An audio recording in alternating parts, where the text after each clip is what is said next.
All right, and we are back.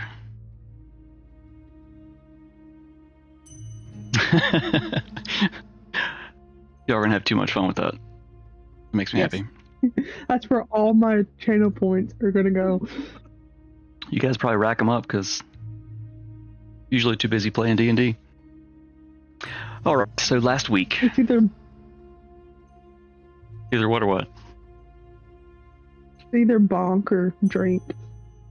That's fair. I'm gonna try Sorry, to keep. I tried to shut up because I just noticed we were back. Yeah, your music stopped. We were back. Yay. Okay, so let's recap a little bit and catch up where we are. Last week, Dante, Nim, and Reed, the Nildorin, with help from their longtime friend Vanderwolf, harvested the remains of a mammoth and picked the pockets of the dead goblins that they slaughtered. And they buried a horse named Henry, been trampled to death in the fray by the mammoth.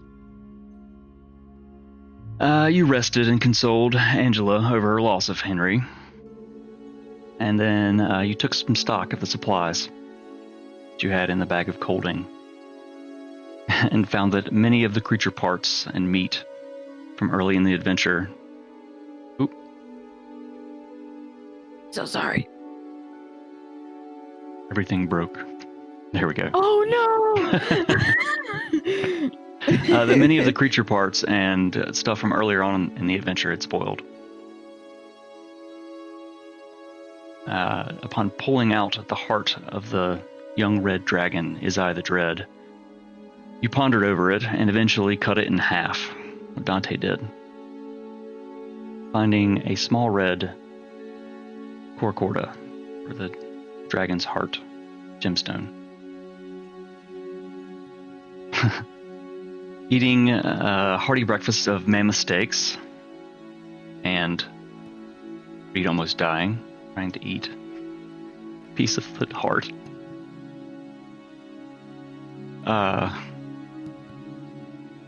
Eventually set forth south, with Angela in her carriage now being pulled by Nim's horse, Saffron. Dante scouted ahead, Arrow, and Reed kind of puttered off by herself on the Nimbus Cloud. She asked Dante to look for a building in the woods, and Arrow didn't have any luck. Shortly after midday, upon entering a forest, tall craggy hills either side, Angela woed Saffron to a stop, pointed to a narrow passage off the side into the hills. She told you that there was a rumor that a town once stood down the path, and it had been destroyed quite mysteriously one night.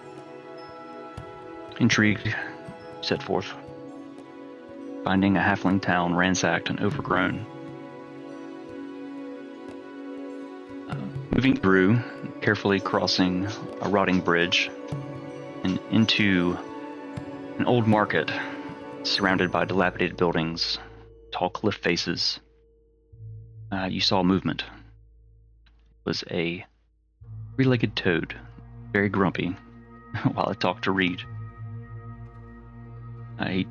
He jumped onto an overgrown mound of vines in the center of the square, up north, up south, and then vanished in a puff of silver mist. At this point, clouds passed overhead, and it began raining.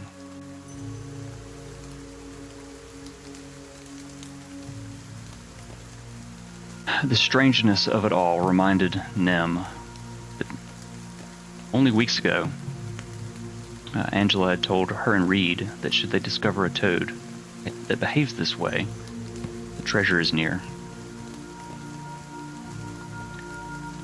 Sure enough, as Reed approached and pulled the vines aside, she unveiled a statue, knocked over in the rampage long ago. The placard at the base was written in an old halfling language that read, "Lesson and Lyra Mossfoot, King Queen of all halflings." Reed quickly put together, though having no memory of them, these were her parents. She was a princess, or should be, queen. The introspection was quickly cut short. At the edge of a square, a crate, seemingly of its own accord, rose into the air and was flung at Dante. A moment later, another at Reed. A spectral form flew out, and you began fighting. This is where we will resume.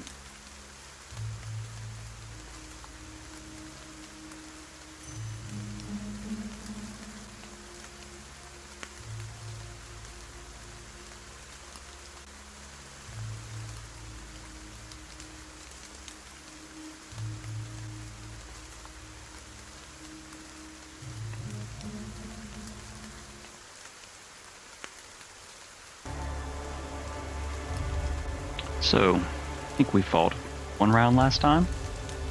Yes. So we're at the top of round 2, right off the bat. Beagle? Beagle of Blessings is near. Eagle of blessings. Before we fight, Ellie, come here. Come here. You want to say hello to everyone? I hear you running around. What you doing? Ugh. Here's the Beagle. Oop. Hold on, you're frozen. I'm frozen. You're frozen. I think. There you are. I'm dropping all kinds of There you frames. go.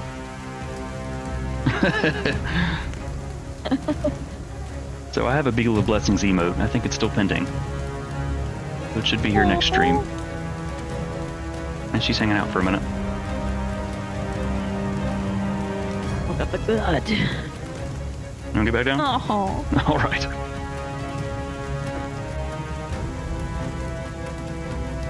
Okay, top of round 2. It's Dante.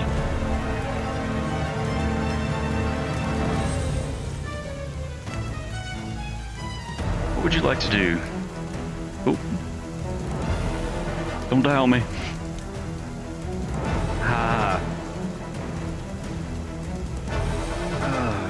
I'll get this map to come back up. Alright.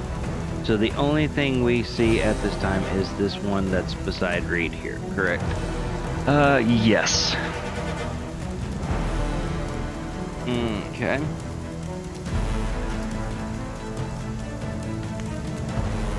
I can move 50, so...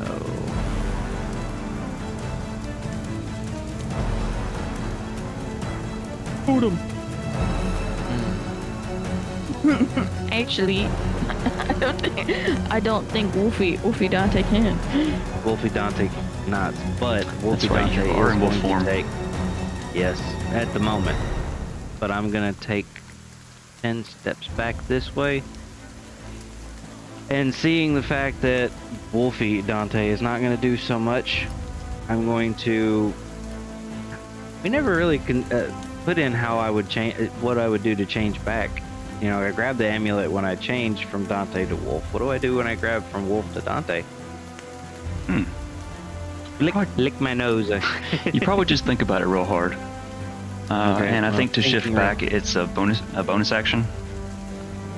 I know to transform into it. It probably doesn't say specifically to transform back. I can't remember at this point. The way I set that up. To revert back to your normal form, using a bonus action. Gotcha. So you did put it in there. So yes, I will use a bonus action to change back to Dante.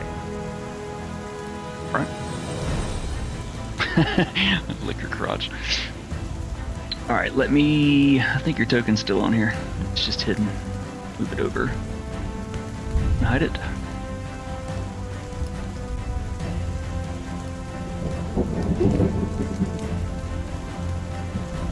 You good with about right there?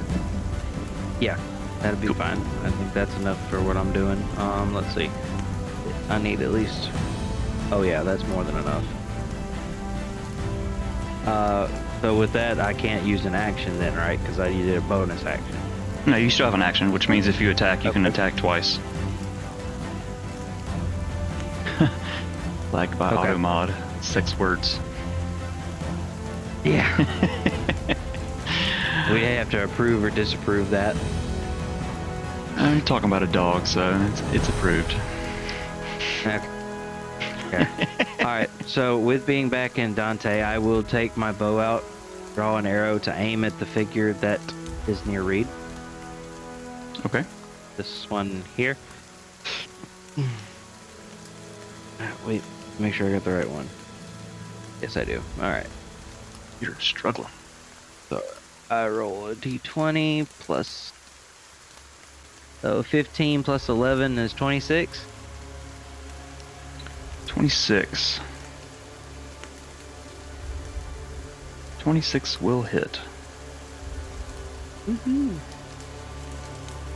All right. So roll for the damage. It was 1d8.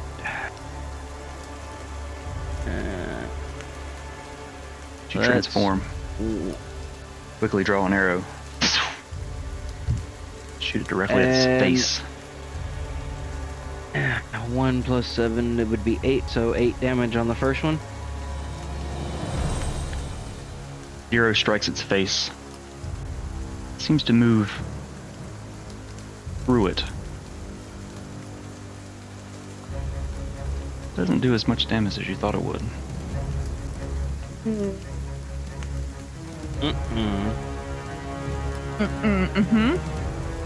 So you have one more attack.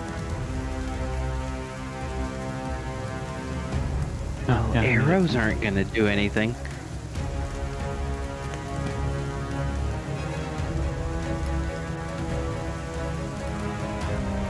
I can do here.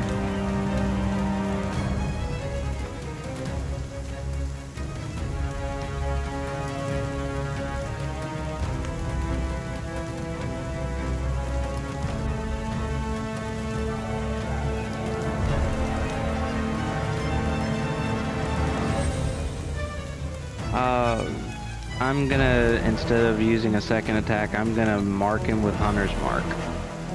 That's a bonus action, which you can't do as an action. Oh, is it? Oh, yeah, that's with right. since you've attacked Is it? once, the only other thing you can do is attack one more time. That is your whole action, is to attack twice. Okay. Alright, well, we'll do it again and see if it hits. Who knows?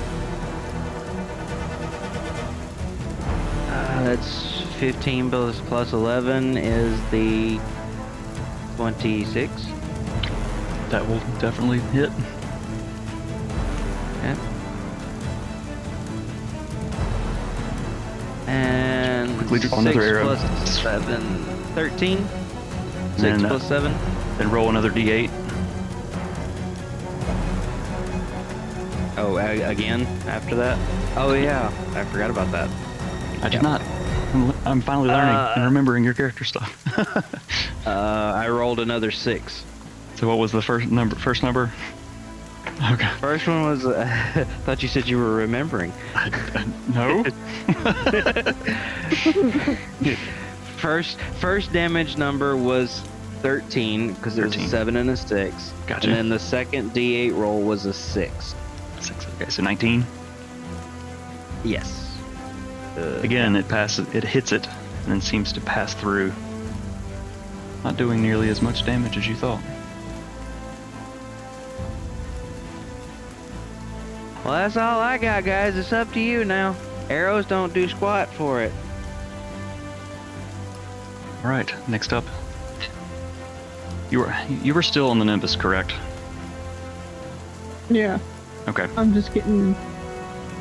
You're Train ran on me, you're like at apparently. ground level, standing on the Nimbus. So you're maybe 4 feet tall instead of 3 feet tall. I think she actually went 30 feet up the first round. And the thing came up to her. That's right. Did fly up to her.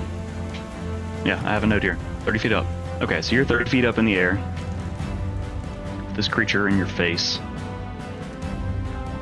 Dante would have still been able to make that shot. So you're on the Nimbus 30 feet up with this creature.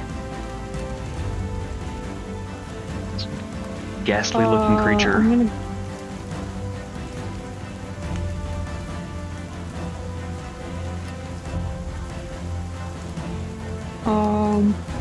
I'm going to.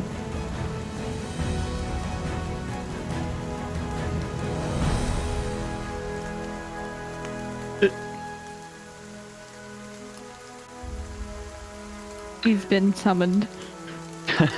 Life be like that. It's fun. It's okay. I'm going to. And then I'm going. It cut out. I heard, to- I'm going to. It cut out, and you said, and then. So I have no idea what you're doing. Rage. I'm raging. Okay, bonus action, you're going to rage. Got you.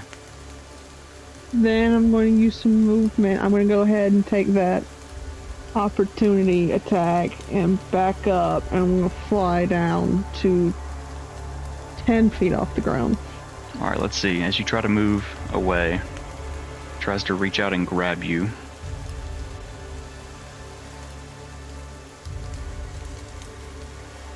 That is a Grab these 12. nuts. And as a 12, as it tries to grab you, but you manage to move away fast enough on the Nimbus cloud. And I had it up, and it's still up, so I'm going to call lightning on it. Oh. Okay. So, I didn't like that. what is I it? didn't like how you said Is that. it a deck save? Yeah. A 15. 15, and you get the extra damage because it's storming, right? Yup. All right, let's see. Dex of 15. Do I think certain creatures nearby need to also make a dex save? No, you're far enough. It's like beyond 5 feet. Okay. You're like beyond 5 feet. I mean, he's also 30 feet up, so. That's So I still think I have a disadvantage from last week. I'm going to roll at a disadvantage. I mean, the first one was like a 13, so he already failed, but. And a 14. Okay. That takes care of that.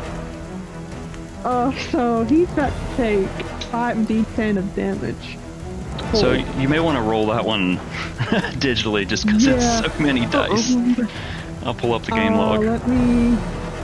Let me get cook up 5. Nope, that's D100.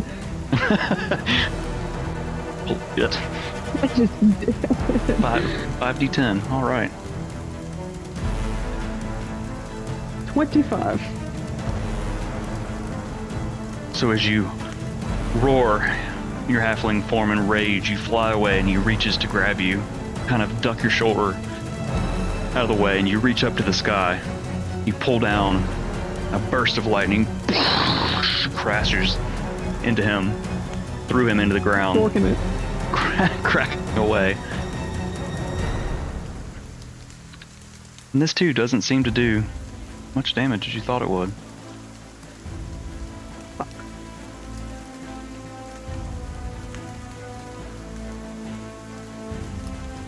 Bonus action, action movement. Got any That's all I flavor got. you want? Any flavor you want to throw in there? Me? Yeah.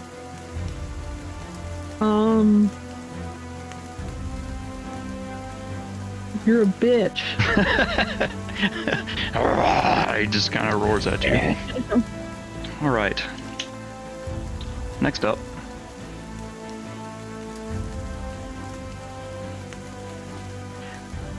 Let's see.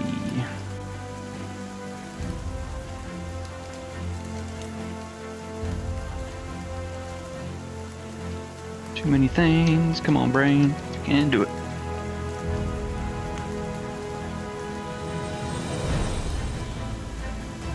So this. So a crate. Right about here. Floats up into the air. This time, Nim, it's flung at you. Do I need to make a save? Let's see. I thought it was like an attack roll. Alright. I hope you're bulletproof, cause boy, this finna hurt. Let's see if this works. It's just within range to hit you.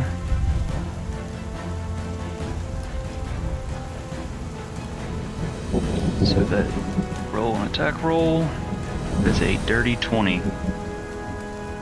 Yeah, that is. How can... So as the box is hurled at you, I'm kind of marking these boxes off like this. I know when I run out. It clips you on the shoulder, dealing 5 points of bludgeoning damage. Ah, you bitch. And you see, just barely, emerging from the tent,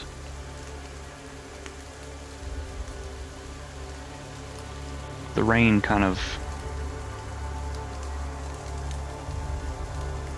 bouncing off something. Can I cast Hellish Rebuke at that thing? That is a If good it's something question. I can't see, normally it's if you kind of have an inkling of where it is, you can fire with disadvantage. I'm thinking disadvantage, but let me look at exactly the specifics on that just to be sure. Oop, I may have accidentally clicked use. I did. Unclick. Point your finger, and the creature that damaged you is momentarily surrounded by flames. Reaction that you can see. So I'm going to say yes, you can do Hellish Rebuke, but with disadvantage. Okay. Oh, See, that's a dex save. So you do I still make want me to it? roll? I can do a dex save with advantage Okay. instead of your disadvantage. Okay. You kind of have an idea. As the box clips you off the shoulder, you point your finger. What do you say? You. I'm going to speak in Infernal and say, I see you now, bitch. You guys are calling things bitches. So that's a natural 1. Ooh. That's good. Wait, did you roll with advantage? I rolled with disadvantage. No, I was gonna get disadvantage because I couldn't see it. Oh yeah. So That what was was the kinda other the one? irony. That's That was- right. Oh boo. I think that was a. Shit. Let me roll it again, I guess. Well, it's an 8 and a 4. Total? That's disadvantage. It still Or advantage, so an 8. Okay. Dex 10. Okay. 3d10.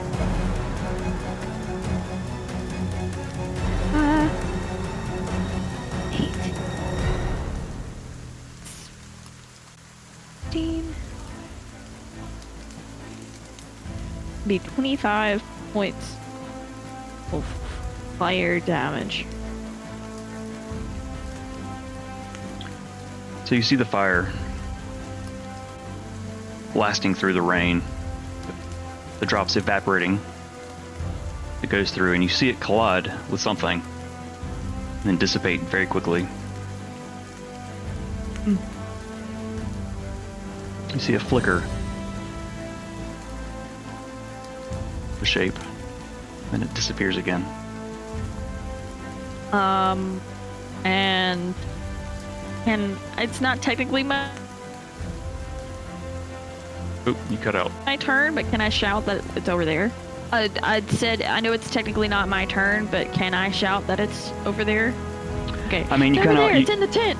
you kind of already did when you turned and you screamed in Infernal and pointed at it and launched a fireball in a way. So I think that they're probably paying attention. Okay. So yes. Okay. Cool. All right. So let's see here.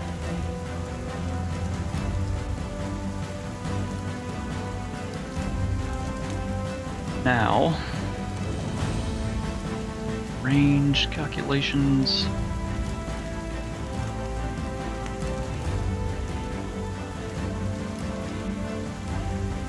Because you are still in the middle.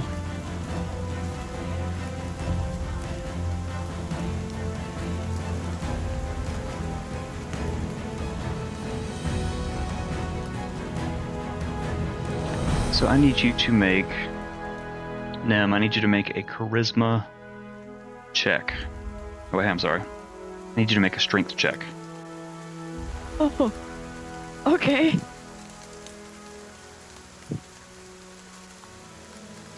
I rolled a solid 10, and that's going to be an 11.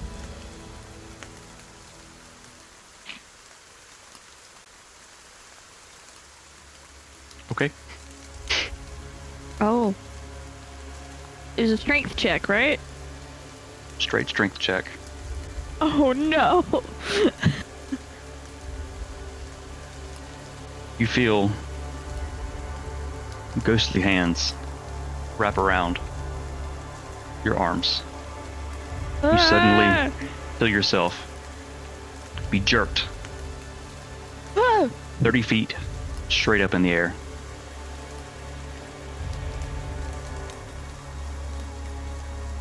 I let out the most blood-curdling scream.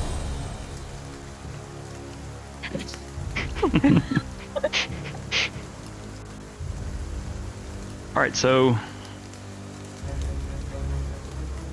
think you fall at the beginning of your turn, right? I have no idea how that works. Let's see, I've not had falling. to do fall damage. I'm pretty sure falling doesn't happen until your turn.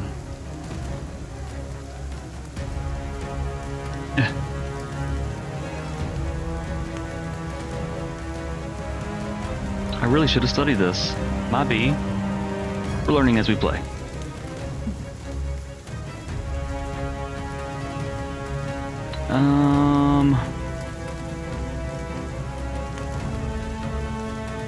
Cartoon rules. So you're gonna fall the entire distance all at once. I'm pretty sure it happens. You'll be prone. None of this says when.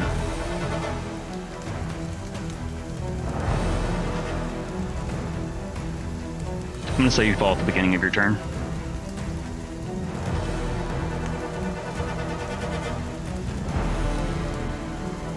As you're kind of held up in the air for the next few seconds.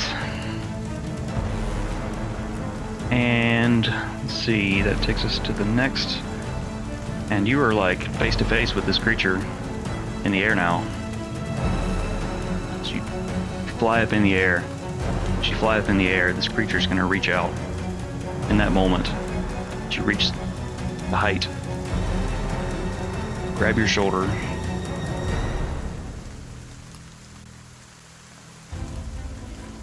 Does a... Is it 15 hit? It does not hit. It just misses. Just misses? Ooh. What's that like? It reaches out. Doesn't catch a hold of you. Beginning of your turn. You fall 30 feet. 30 feet to the ground. 3d6. Collect my dice here. Where did D6 go? Oh, 2 6s. Suffering 15 points. Bludgeoning damage as you hit the ground and you are prone. Okay. What would you like to do? I will. Can I still see the thing in front of me? Like, right above me? Mm-hmm. Okay. You're like looking up its black, ghostly, floating skirt. I am going... What have you... I'm gonna stand up, and I am going to cast... I'm going to cast Scorching Ray at 3rd level. Oh, I have to roll a d20 for each thing, and I believe it is 4 because I'm casting it at 3rd level. All right. What did I get a bot? Oh, never mind. Whenever you cast a spell using a spell slot 3rd or higher, you create 1 additional ray for each slot above 2nd. Okay.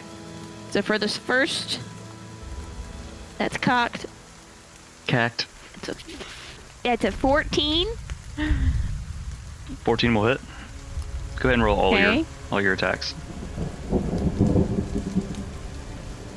That's a 23. Mm-hmm. The natural 20.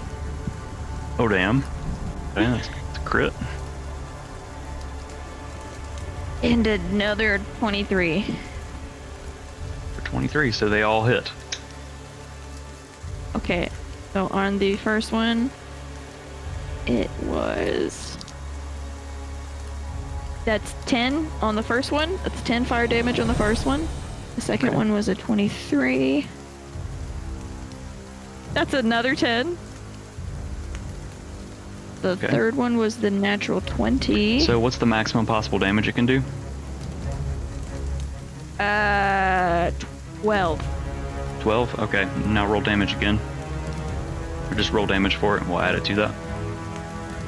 The brutal. 10. Shit, alright. And then the last one is another 12.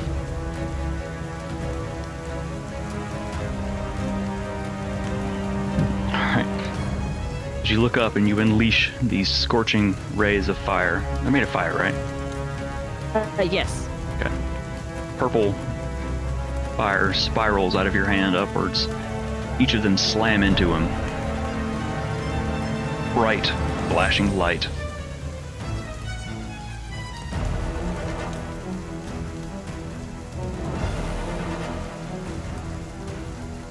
Come on, math brain. Again, it doesn't seem to do quite as much damage as you thought. But you can see it kind of sag in the air. It's starting to look pretty rough. Alright, that is... You used half your movement to stand up, correct? Yes. That was your action? Action to cast. Bonk. And I bonk Not you, Oh. Roddy. I was like, what did Dante. I do?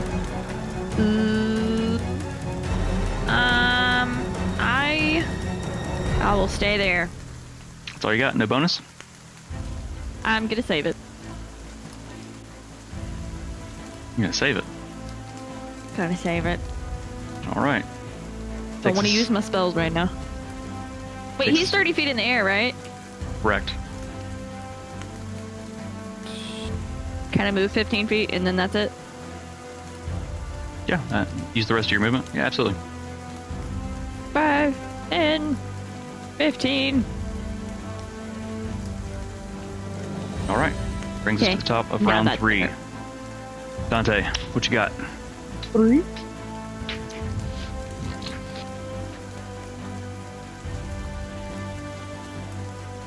Oh, everything froze. What's happening? Just a moment. Everything froze. That screenshot.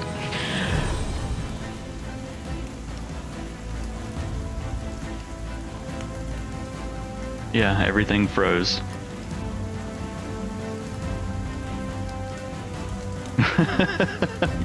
I don't know what's going on. Let's... I think my Discord is unhappy.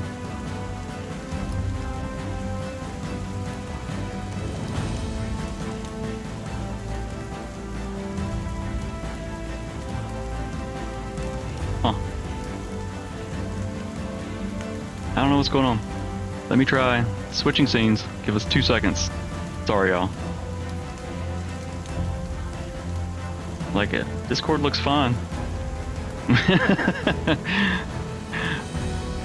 I'm gonna flip to another scene and then right back and see if that fixes it. Nope, you guys are still frozen. Still frozen. I don't know what's going on here, y'all.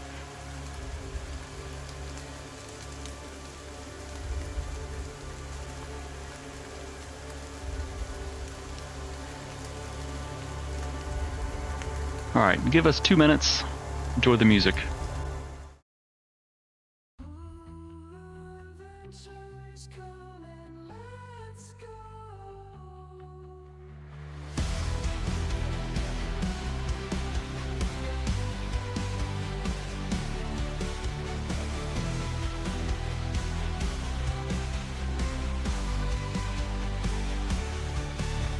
Nildorin, they're bound by fate. Heroes of the realm never hesitate. Through thick and thin, they'll always win. The Nildorin.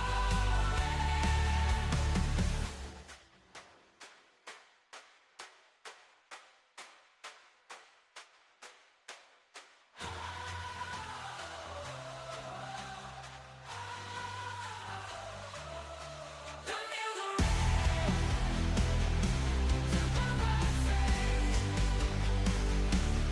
Heroes of the realm never hesitate. Through thick and thin, they'll always win. The Nildorin.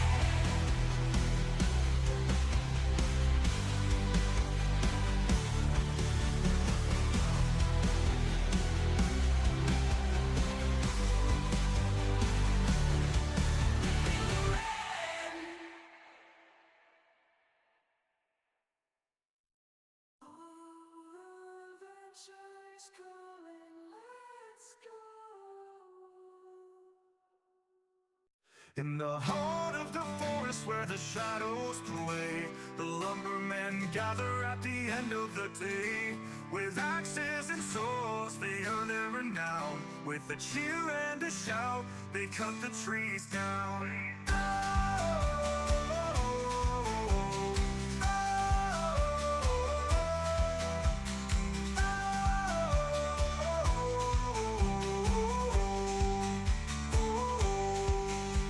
From dawn till dusk in the woods so deep, they carve out a living where the wild things creep. With muscles of iron and hearts of steel, they face the forest, never back on their heels. Hey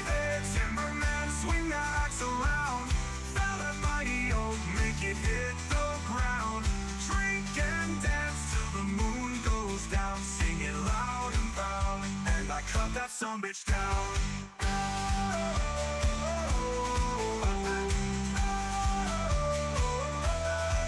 Sumbitch down. Cut that sumbitch down.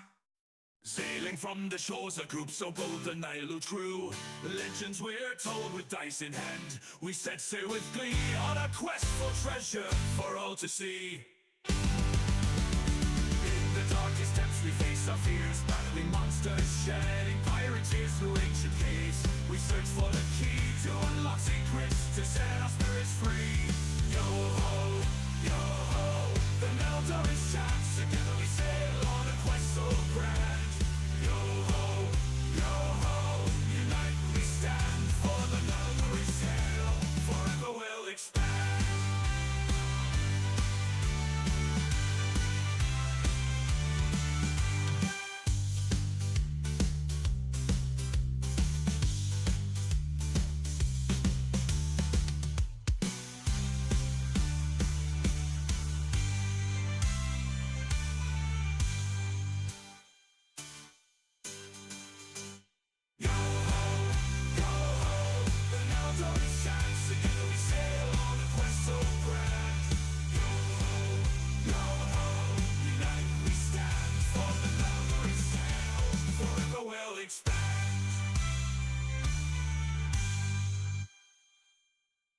On the wing of the sacred, the Nildorin's tale forever will expand.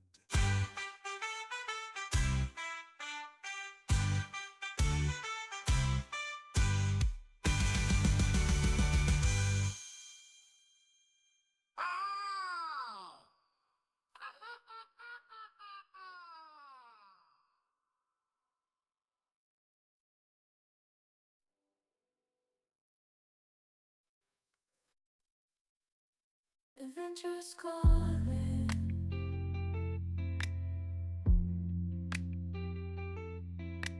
Oh,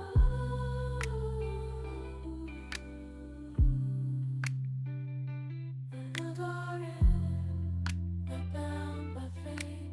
Heroes of the realm never hesitate. Through thick and thin, they'll always win the Nildorin.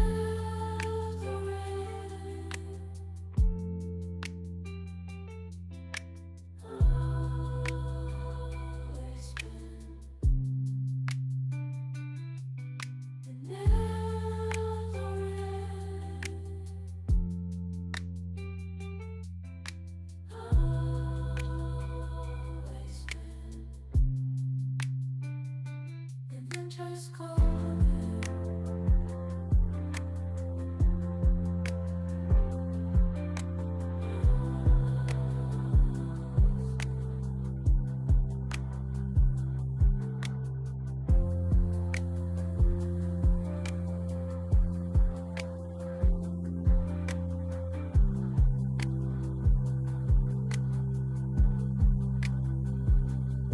Just calling.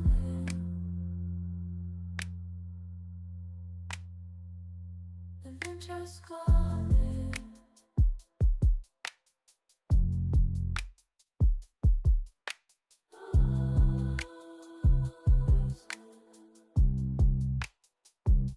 Adventure's calling. I done forgot what I was going to do now. All right. Let's see. Everybody's moving, right? We all good? Yes. Got audio? Can you guys Yes. hear me? Can you guys hear them? Waka waka. Reed, talk. I'm talking.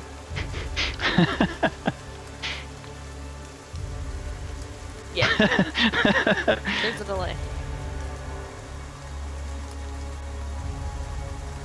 Pickle tickle. What? All right, everything sounds and looks good. All right. So sorry about that. That was really weird. So we're at the top of round 3. Dante, what would you like to do? Good question. Hold on, I gotta remember what I was gonna do. Sorry. good. Let's see. If I was going to do this in the correct order, I want to make sure this is going to work like I'm thinking it's going to work.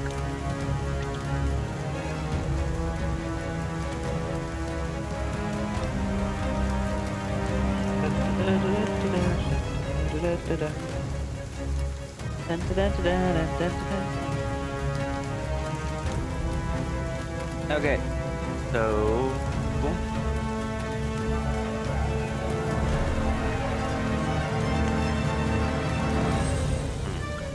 Okay, I'm going to move first.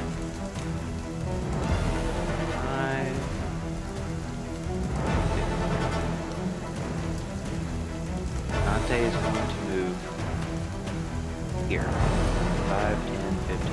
Okay, that was alright.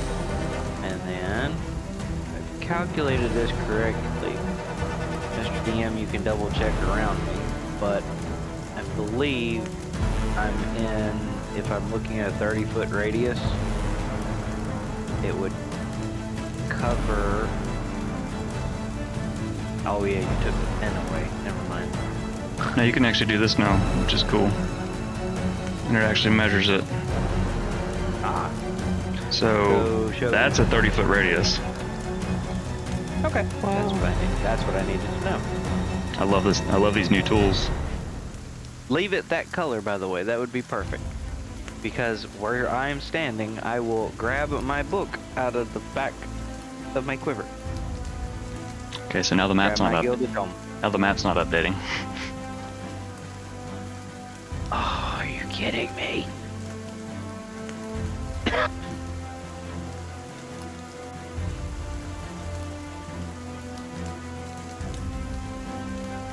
I need to wait. Yeah, it looks like it's resized itself somehow. My goodness, this is just too much fun, y'all.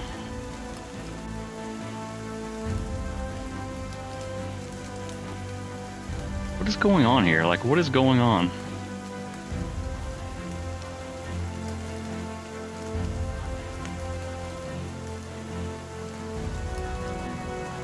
I have to just for kicks and giggles, just to make you laugh. Okay. Logan said Magic 8 Ball is pretty good. At least it works.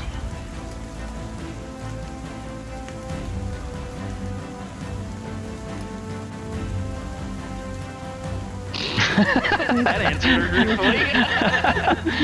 All right. Nope, and see there it went again. It changed size on me. Like it keeps. I guess I'll just leave it here like this. This is fine. This is fine. It's fine.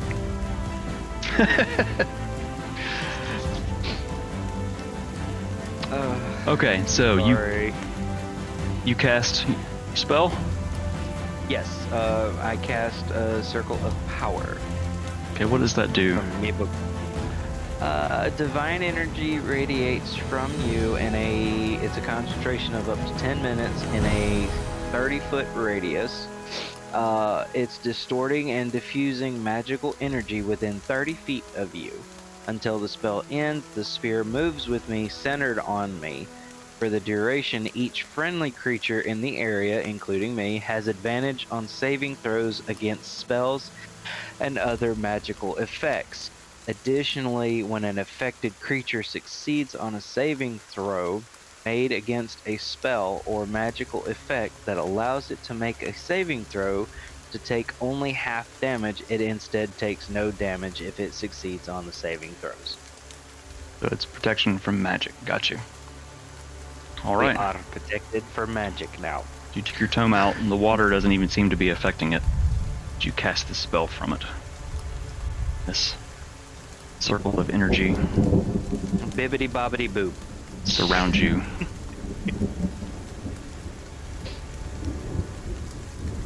All right. That is your action. Still have a bonus action and a little bit of movement, I think.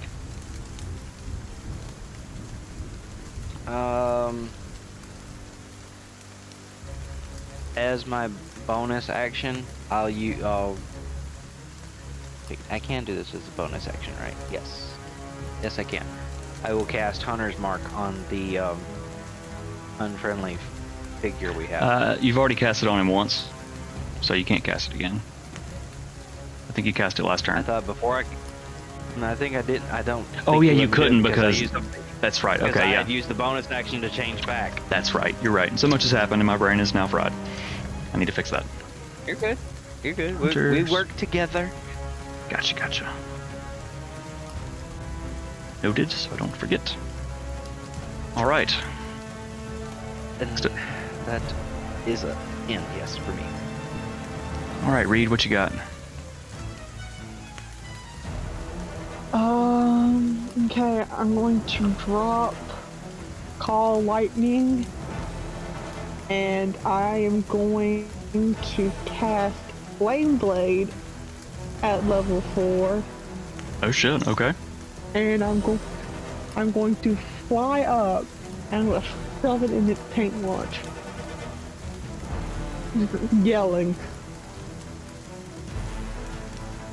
Okay. So it's a. Is it a bonus action to cast that? How does that work? You've Evoke used a it. fiery blade. It is a bonus action. Hold up, no. Put that and reverse that. I want to try something. No, wait. Well, to attack, you're Never gonna have mind, to cast it every- with as a bonus action. Then you can attack with it as an action, right? Is that how that works? Yeah, never mind. I'll try that later if that doesn't work. All right. Well, okay.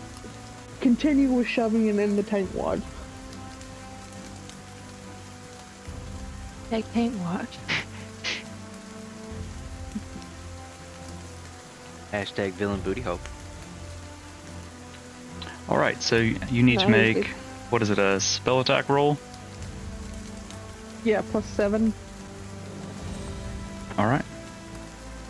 As you fly up on the Nimbus, you conjure this giant green flaming sword, point it directly towards the booty hole.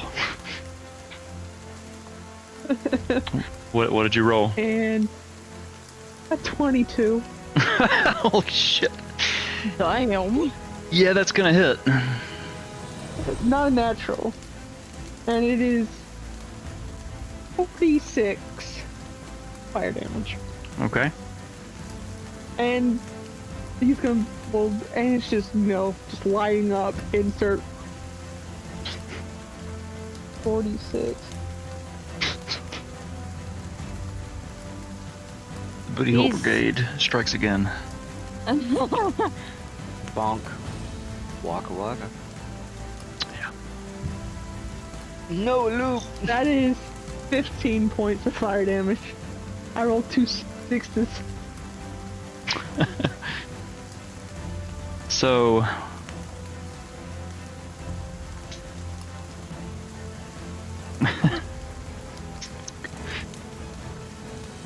as you slam this green flaming blade up into this creature, it kind of into black dust, kind of mixes with the rain and falls to the ground.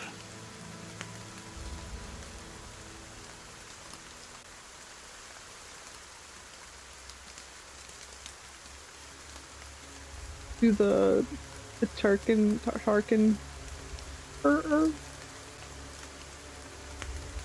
I'm sorry, the Hootie Wuddy? The guy, I can't remember, the Tarkin, is that it in Star Wars? Oh, Oh, the Tuscan Raiders. Tarkin. Yeah. Oh my god. Why did she say that and I could hear it? Waloo! Waloo! Go with the Family Guy. Waloo! You still have an eerie sense that danger is near. I'm gonna just hold the flaming sword down and be like, come get some. Alright, that's bonus action, action, and movement.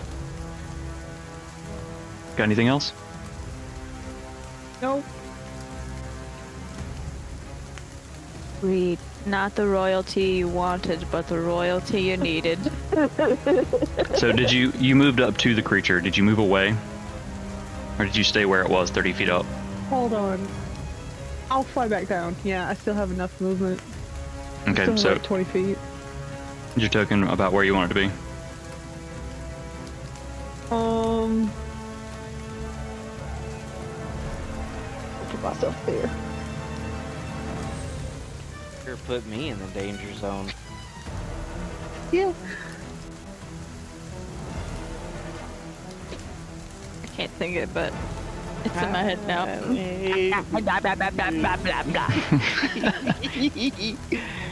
So as you fly back down, you see out of the corner of your eye, Reed, a weird glimmer as the rain is bouncing off of something to your left.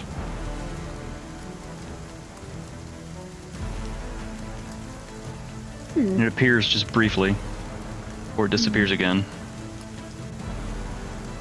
I saw a weird glimmer. I That saw away. one over there too. And Reed, you feel ghostly hands wrap around your shoulders. Roll a strength check. Hey, anyone wants to buy me a luck point? This is the time.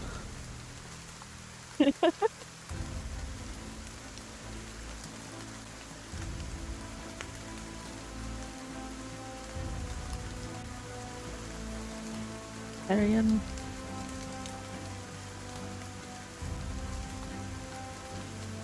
16. 16. I rolled a 17. So that is a 21. You feel yourself being lifted off the nimbus. And you are tossed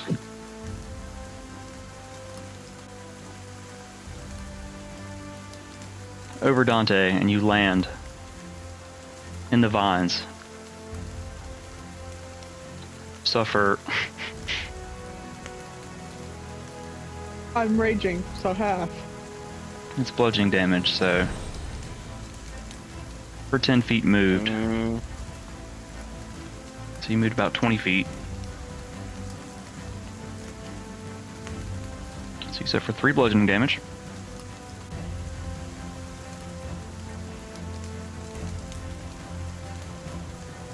But yeah, that was a strength.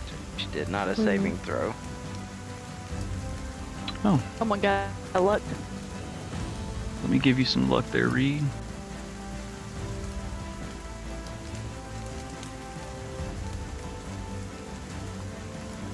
Short, free one. This short, angry one. I love it. Alright, so you've got a luck point to use. And you roll what you need. Basically, you get to roll it again. Wait, didn't she get advantage because of Dante's tome? Oh, that's right. It's not a magical effect. And it was also, she was doing straight check, not saving throw. Correct. Check versus check. But you Okay. still... because you're raging, I mean, 3 points of bludgeoning damage is nothing. So, next up... Dante. Mm-hmm. You feel ghostly hands wrap around your shoulders. Grab a hold of you. Roll a strength check. Ami?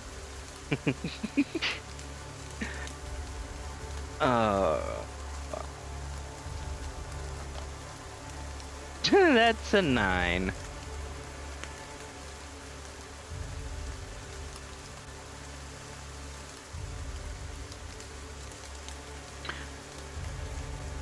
As you struggle against it, you actually manage to break free, and the pressure holding you dissipates.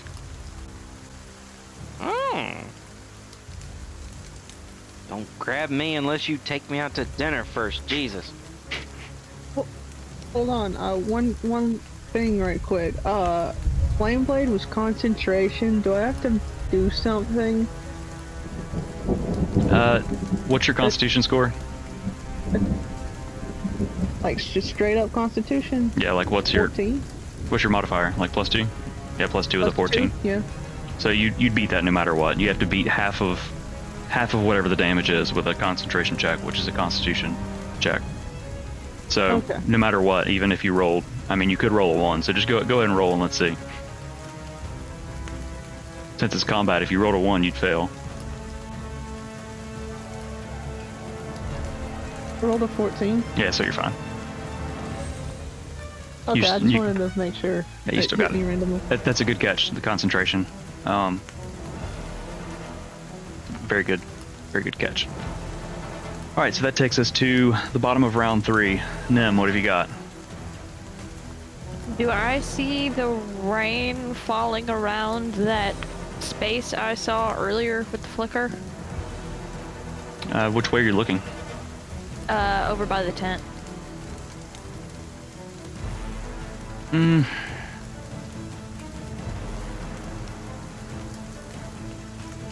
Do you want to use... See, to roll a perception check in combat would be to use your action, I'm pretty sure.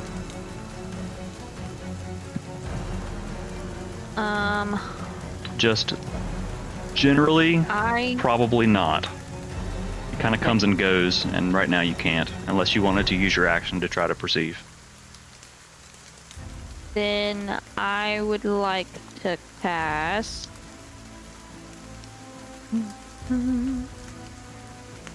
I've been thinking about this and I don't know.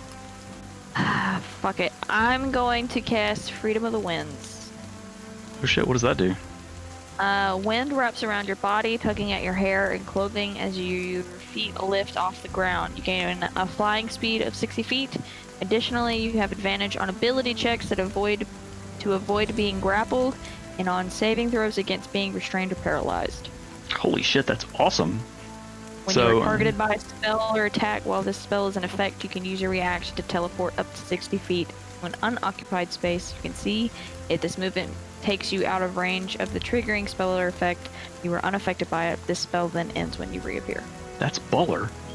Okay, so the wind begins whipping around, kind of tossing the rain. And as it tosses the rain, you see it kind of stop in odd places where these creatures are. And they appear briefly as you lift off the ground.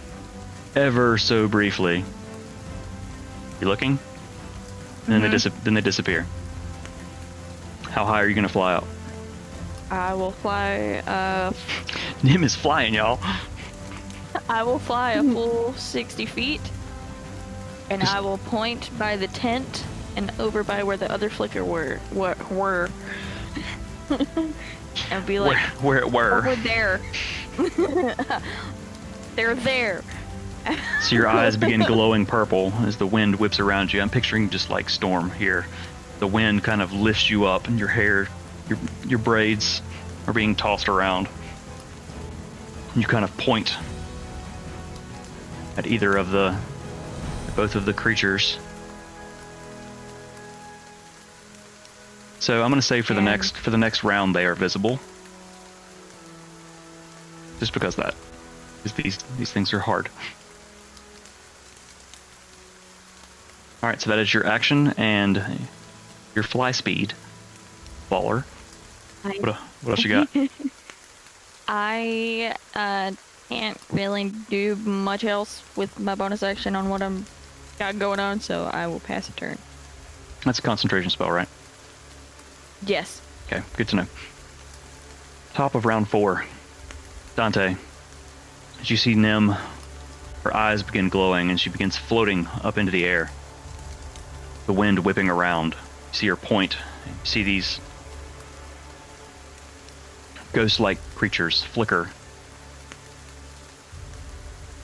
Barely see the outline of them. It's the rain is whipped against them. The wind. Oh, look. Things I can actually see and shoot stat.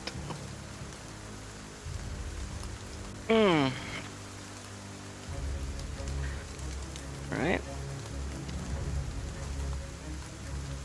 Now, question, because that other one was defeated by our group. Does my hunter's mark move? Yes, you can move it as. I think it says you can move it as a bonus action. Let me Or look at it- what you know. You can choose a creature you can see within a range. Until the spell ends, you deal that. And you have advantage of wisdom. There you go at the bottom. If the target drops to 0 points before the spell ends, you can use a bonus action on a subsequent turn of yours to mark a new creature. Okay, so as a bonus action, I will. Excuse me, hold on a second. I will mark this one with Hunter's Mark. The one by the tent. Yeah. Okay, I'm going to. Ooh, I have new toys I can use. I'm going to do this. It's not that kind of channel, dude. Hey, guy, whoa. Hey yo. Hey, yo. Hey, yo. All right, there you Why go. does he He's, look like a Christmas tree now? Yo. He's full on Christmas tree now. well, they're little arrows, but yeah. Yeah. Alright, and then after he's marked with the Hunter's Mark, I am going to aim at that one with my arrows and bows. Where did my damn dice go?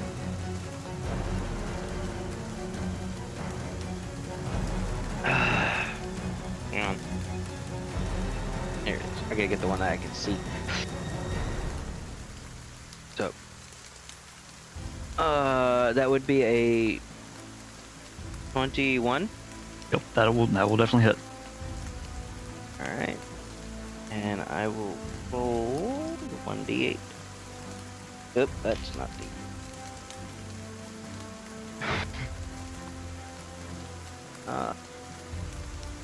That's 10 damage. 7 and 3. 7-3. As the arrow, as you pull the arrow, and you release it, it hits and seems to pass through, not dealing as much damage as you thought. Here we go again. Let's see. Oh, heck. Shoot it once, shoot it twice. We're gonna do it again. All right. Uh-oh. I missed the table completely, yo. Dante needs some help. Alright.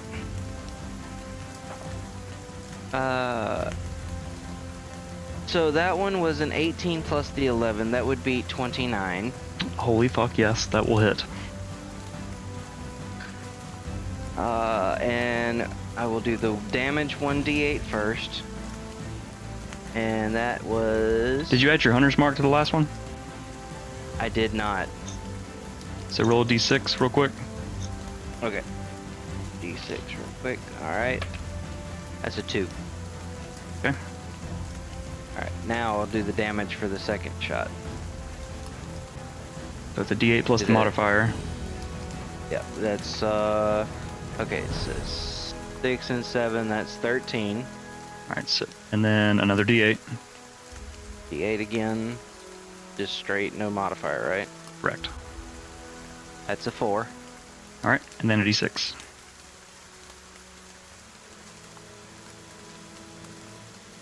And that's a 5.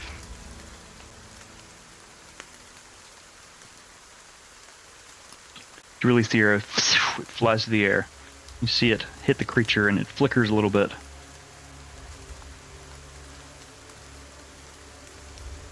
Still remains.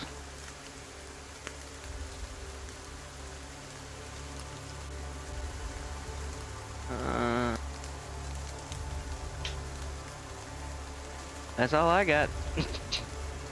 I'll keep shooting at it. Y'all figure out how to take them out. All right, that is to Reed. What you got? So, which one is like? Are they flying off the ground, or are they like near the ground? They are hovering above the ground. Okay.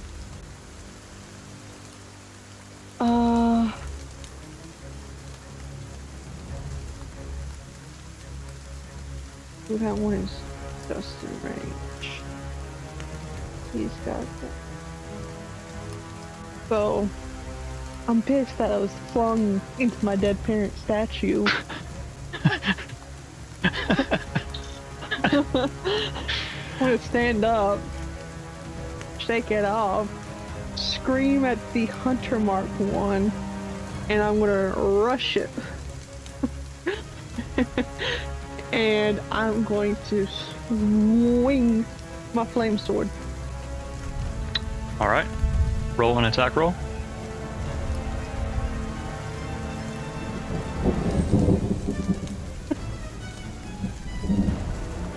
I rolled it on the thing for some reason.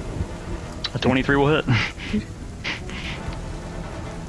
It's reflex. I'm still trying to like break, yeah. So that's 46.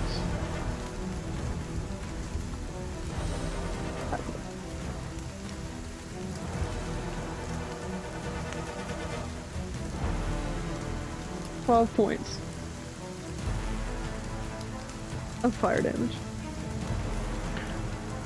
You swing the sword through it. Makes contact for a brief moment. Then passes through and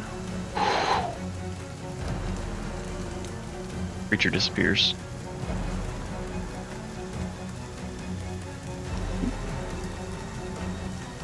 Dead.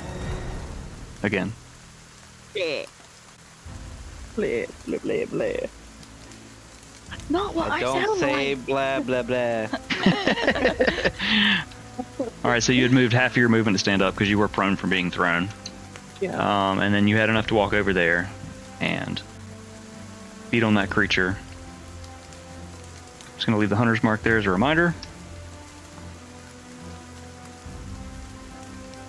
I'm gonna turn around and point it at the last one. You're next, bitch. It's just kind of floating there.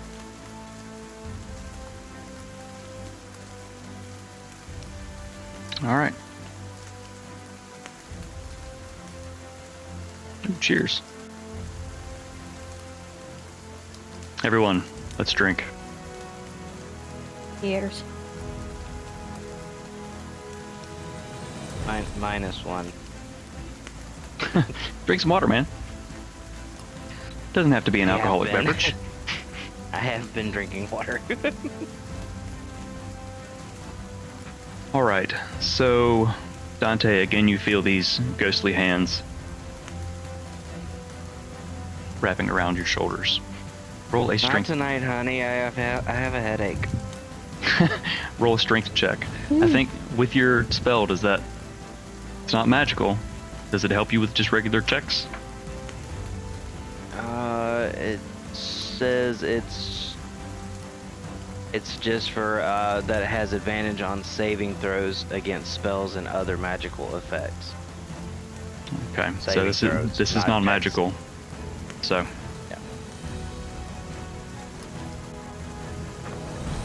Yeah. That would be a 6. It rolled a 7. I was Okay, like, I guess we are doing this shit tonight. I was like, he's got this, but you rolled one below. Okay. Wait a minute. Can I use one of my luck slots because it is no action and roll again? Absolutely, you can. Click one for luck slot and roll again. That would be an 18. That's much better. Okay. Again, you feel the kind of shrug the hands away. I said no, not tonight.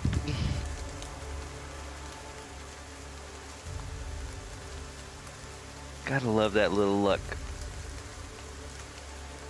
All right. So since it's back to Nim now, creature begins moving, and it disappears. Okay. I would like to. Do not move my spell. I didn't mean to. This is my spell. You have your own. There you go. I locked it. If you guys need to use it, I can unlock it. I was just trying to move the map and it grabbed it. Since I saw kind of where it went, I would like to fire a firebolt towards it. With disadvantage? Yeah, it would probably be a disadvantage because you don't know exactly where it was because it disappeared and then it moved. You saw it begin moving and then disappear, but you're not really sure where it ended up. That's a 13.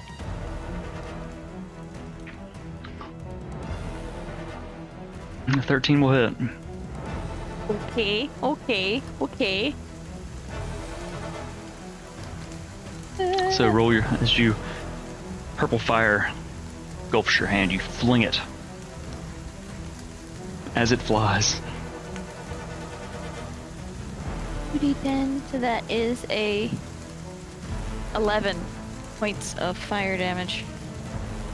As you unleash it, it flies right past Dante, almost grazing his shoulder. For Sheesh, first you take my spell, now you're trying to take my shoulder out. What's next? Hey, better that fire outside than in. and for a brief moment, the creature appears again as it slams into it. And you said how much damage? 11 points of fire damage. Again, it doesn't seem to really phase it. But in that brief instance, you see its face not looking great. He's mad now. I will fly down 30 feet. I guess you were in the air, so it kind of just right over top of Dante's head. Feel the heat off of it though. Yeah. What's that smell? What's burning? Your hair. It's your brain. Fly been down for 30 fried. feet and just and flop. So 35 feet ish. Fly speed, because it's 60. All right. And that's my turn. Very nice. Top of round 5. Dante, you saw this thing briefly appear right in front of you. It's the firebolt slammed into its face. And you saw it growl as it, and then went invisible again. What would you like to do? It was briefly in front of me. Roll with me on this, make sure this, do it there. Make sure this is gonna be correct. But because I have, the circle of power that has concentration, can I still cast another spell? As long it's just as long as it doesn't require concentration, correct? Yeah, and I'm actually pretty sure because your hunter's mark was concentration, it's now faded, so you can't move it. You can only concentrate on one thing at a time. Yeah. That's what I was afraid of. Because this one is concentration. I just read that.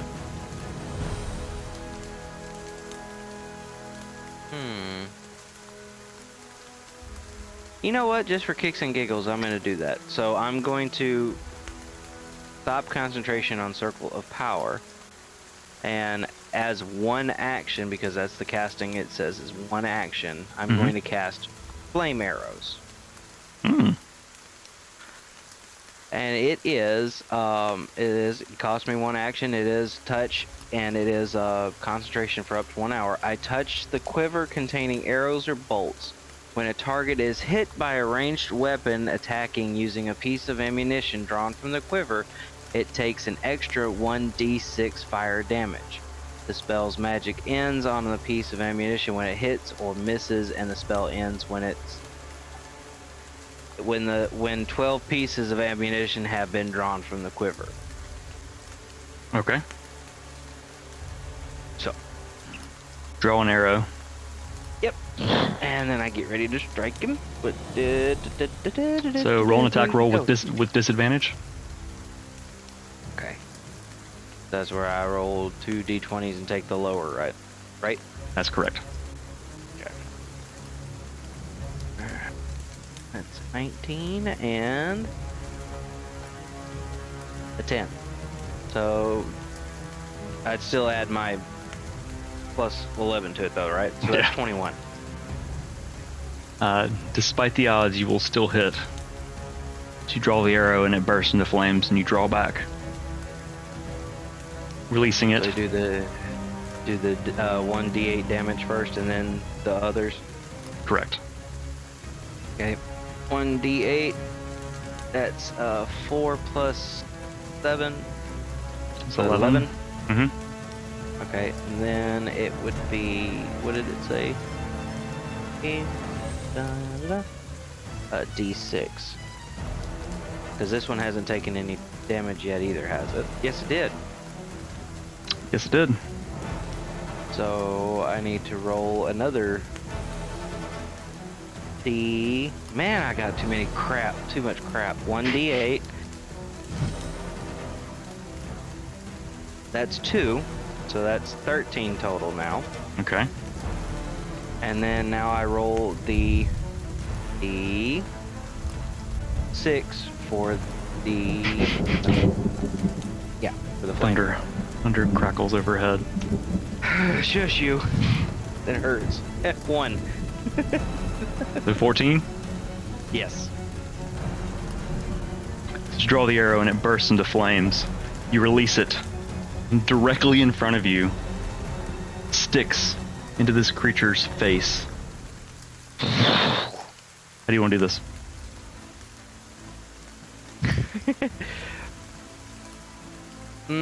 Taste my flame, bitch. The fire consumes its head as it appears, oh so briefly.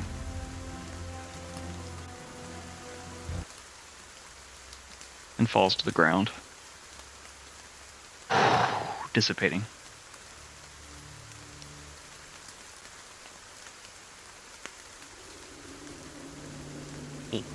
Alright.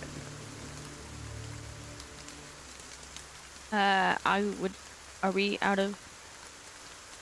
Yes, you are. Seems the Yeah, danger I will is fly past. down. I will fly down.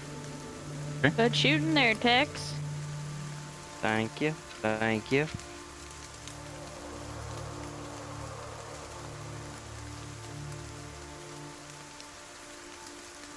I haven't dispelled my spell yet, but I will go over to Reed and kind of fly around her. Hey, how's it going? Oh, How's it hanging? just peachy. No, let go of Flame Blade. And I want to. I still haven't found whatever that toad was looking for. That we're talking about. So I'm going to go back to searching for it.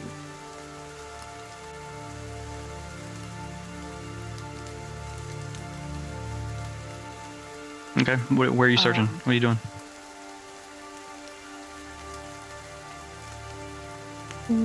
I guess I'll check the statue some more.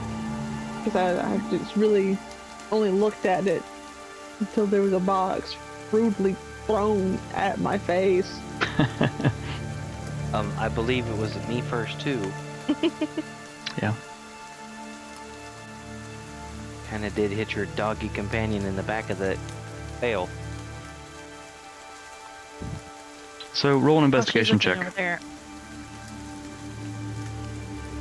Read. I'm gonna let her do her thing first, but I'm just wanting to let you know I'm walking over to, or flying over to the tent.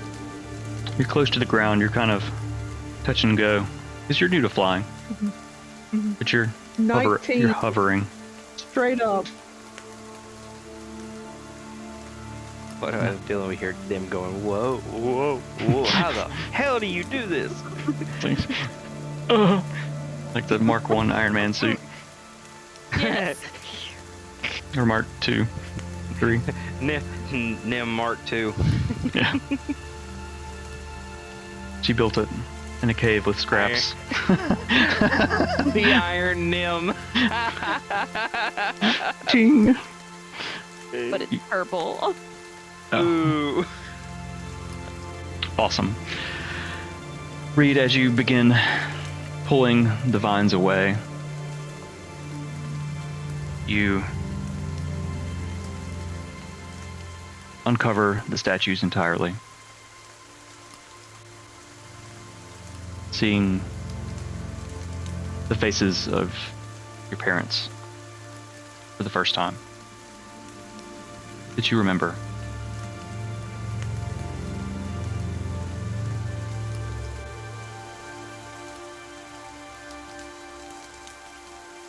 I'm gonna have like a real Batman moment, just staring down at him. And the rain's hitting too.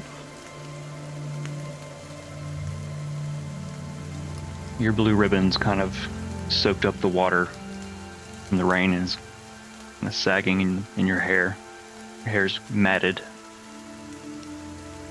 as your rage fades. And you feel small.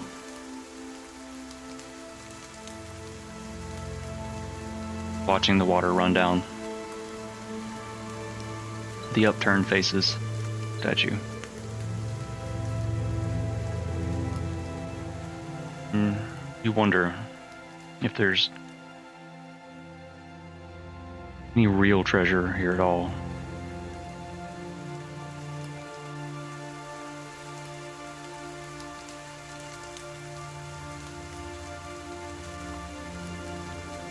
That's it.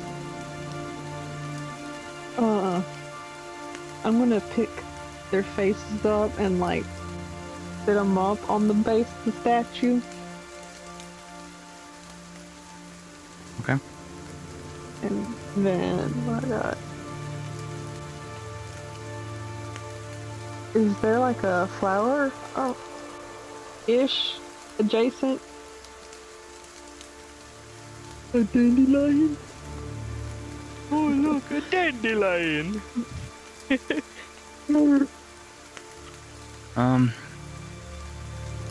As you look around, you don't see any flowers nearby. But you happen to remember that there has been a flower, a blue flower, for a long time. It's been woven into your crown.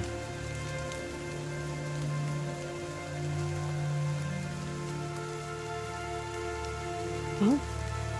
I wanna like gently pluck it off and set it under their faces so it can't like, scurry away. And I'll go very softly. I'm home.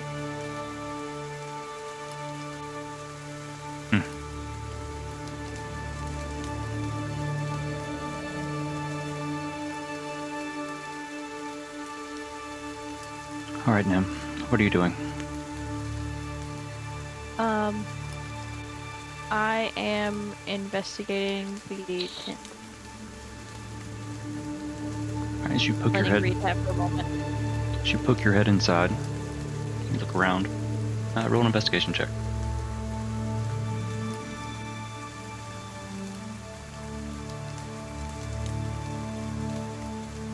21. The tent itself is battered. It doesn't look to be as old as the town itself, as if someone's camped here. Not recently, but much more recently than the town's collapse, as if travelers stopped. The contents inside seem to have been tossed about and broken. Don't see much of value around.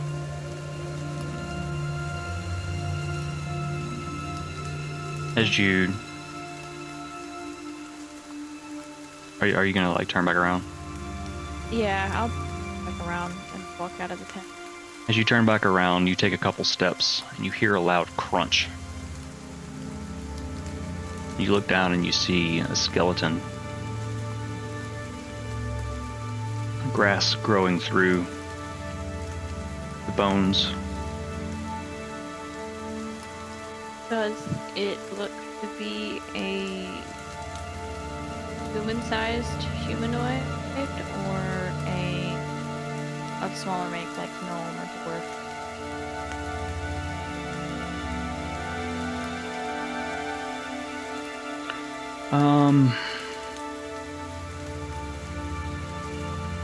It looks.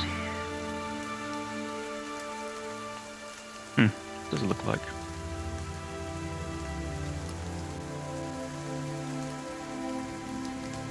It looks to be of average humanoid size.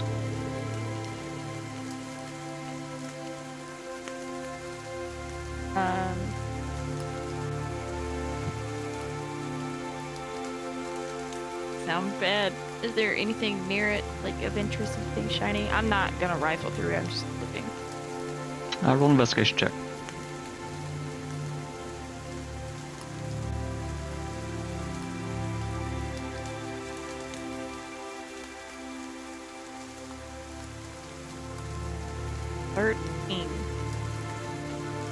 Yeah, Kind no, 13. You kind of gently pet through the grass.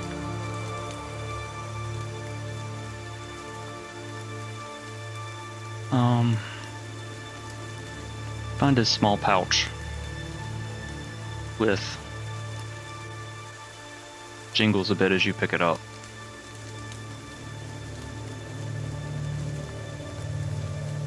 Hearing it, and it's 12 silver. It's tarnished. It looks like it's been here a while. And Bow my head towards the skeleton and say, sorry for what happened to you. as you bow your head, you notice a glint in the grass as well. And you see looks to be a short sword.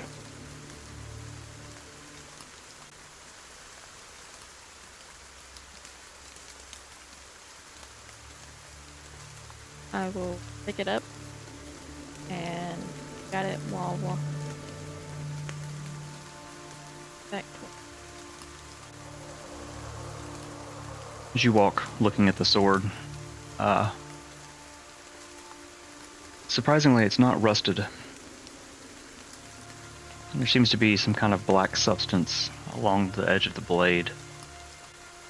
As the rain hits it, runs down its length, drips off. It doesn't seem to be washing away.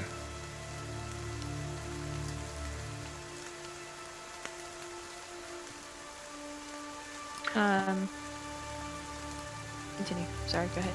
Dante, what you doing?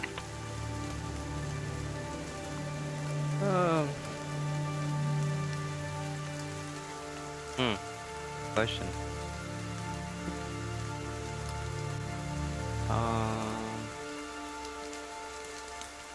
I am going to kind of walk and stand beside Reed, just kind of like being a comfort friend for her. Okay. Kind of like put an arm on her and say, sorry for your loss, and I'm here for your friend.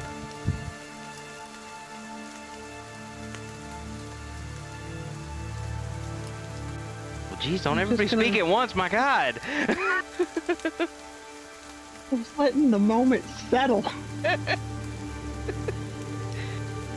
I'm not gonna say anything. So I'm gonna reach up and like grab their hands and just grip.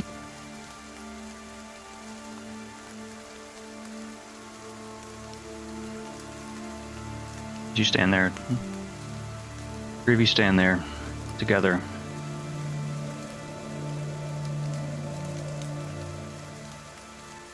Looking down as it rains.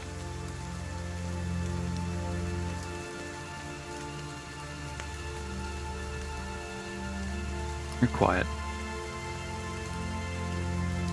And a few moments pass. I think with that we're going to take our first break. Our first real break, not a technical break. We'll pick up right there. Just a few minutes. Welcome, Man Cub. Better late than never. Hello. Enjoy the music. We'll be right back.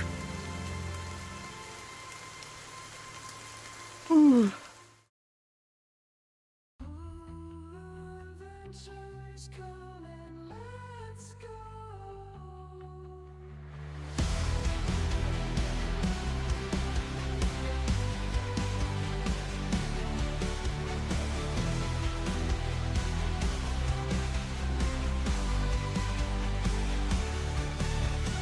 Nildorin, they're bound by fate.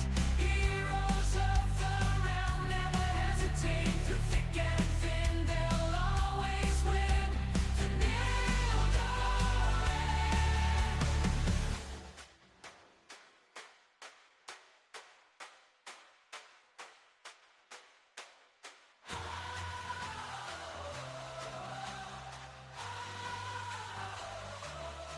The Nildorin. They're bound by fate. Heroes of the realm never hesitate. Through thick and thin, they'll always win. The Nildorin.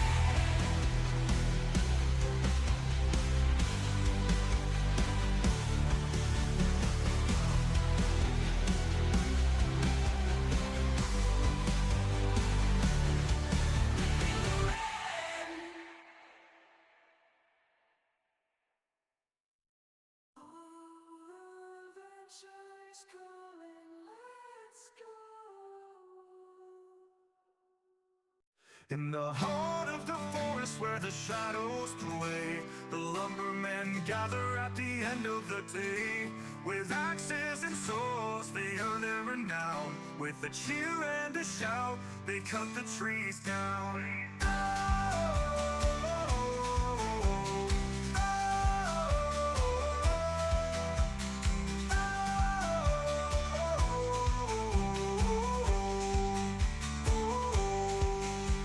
From dawn till dusk in the woods so deep, they carve out a living where the wild things creep.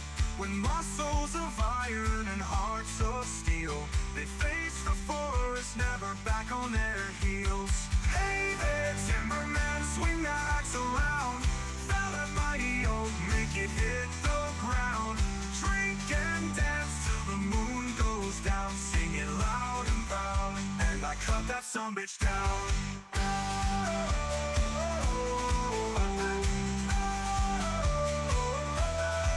Sumbitch down.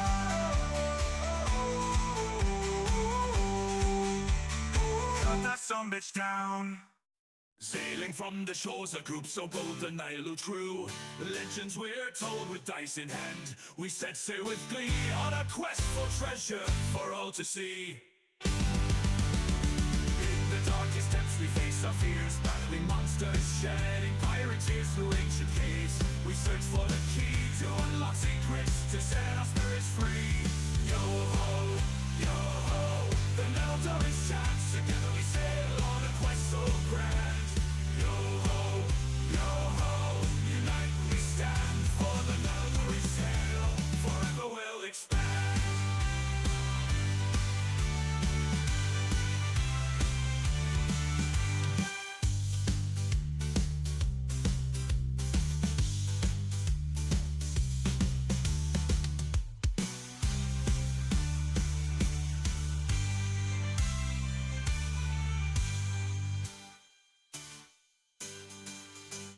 Yo ho, the Nildorin's chants. Together we sail on a quest so grand. Yo ho, unite we stand. For the Nildorin's tale forever will expand.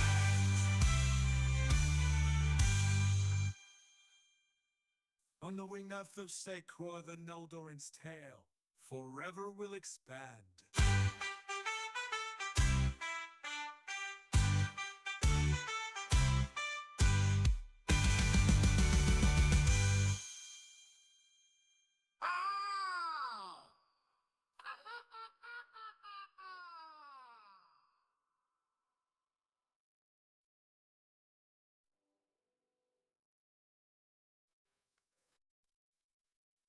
Adventure's calling.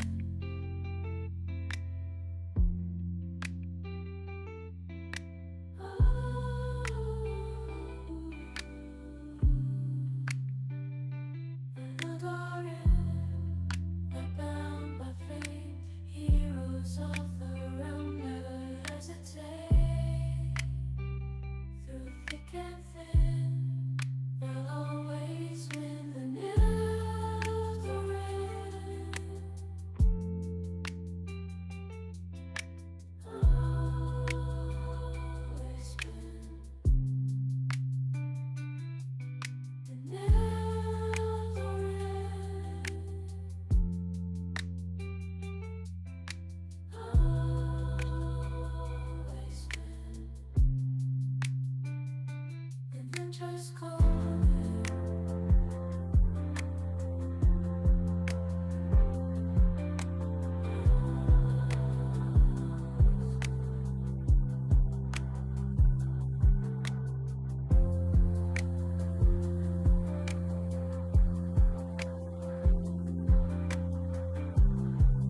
For the shadows I wander through realms dark and deep.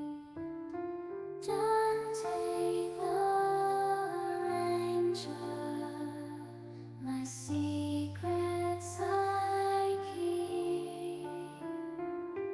A quest for the elusive, forbidden and rare. A love for the dragon I must declare. Whispers of enchantment in the moonlight, dancing with dragons, a love no one can believe. Her booty hole sparkles like stars in the night, forbidden desire burning ever so bright. I gaze into her eyes, bewitching and wild her scales. I find solace through track and sound, a love that's forbidden, a world torn apart. Dante the ranger, embracing his heart.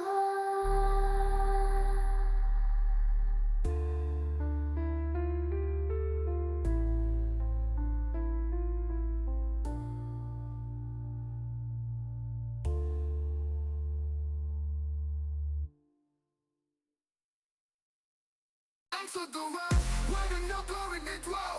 Read the halfling druid cast his spells so well. Mimia, the sorceress, fire in her eyes, and Dante the ranger, arrows to the skies. Reaper the animal, she's got the beast mode. Mimia spitting flames like a volcano, and Dante steady aiming, precision with every shot. Nildorin cool, we be running the plot. With Mimia's magic and Dante's quick aim. Reed's taking the shape of beasts, it's insane. Through the dungeons and dragons we conquer it all. The Nildorin squad never taking a fall.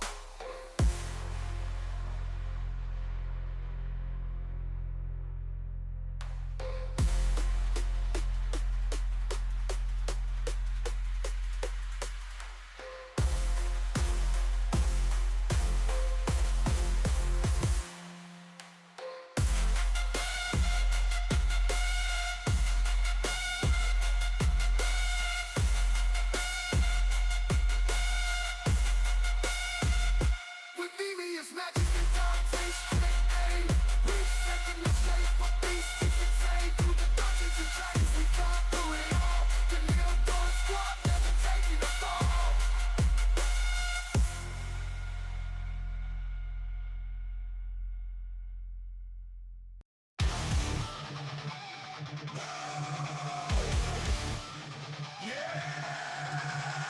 One day, yes one day, it's fucking on day.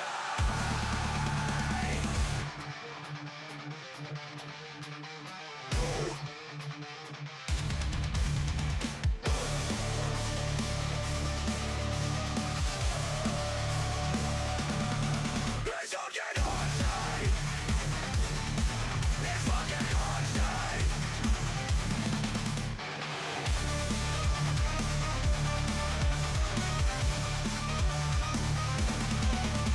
Like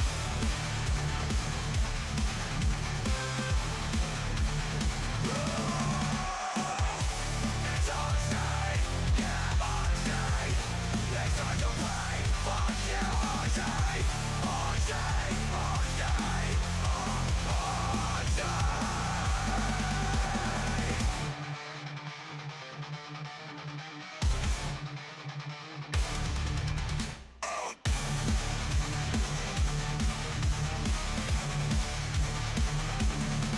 It's on day. Yeah, on day. It's time to play. Fuck you all day. All day.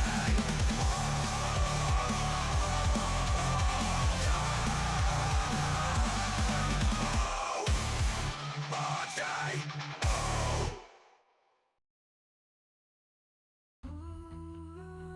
Adventures And we are back.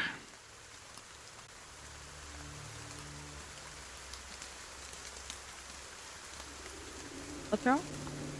The music delays on my computer. I flip it over and it's still playing in my ear and it bugs me out. Alright. The three of you stand in the rain looking down, somber. For a long moment, the rain continues. Would you like to look around some more? What would you like to do? Is there like a sign or something pointing to like not necessarily a castle, because I don't think there'd be one, but like a house of great importance, like important people would live there?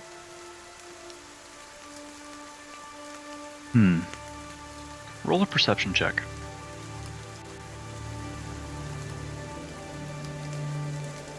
I think it's +3, yep.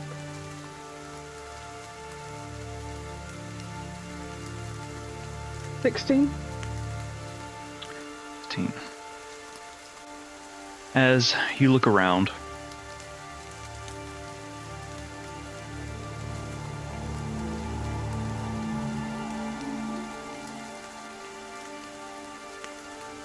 the buildings are falling in.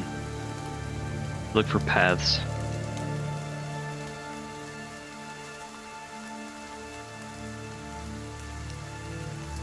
But no, you don't.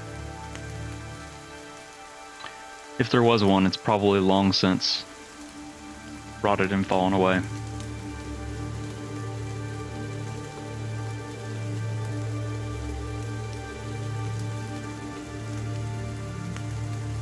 How are you feeling, Reed?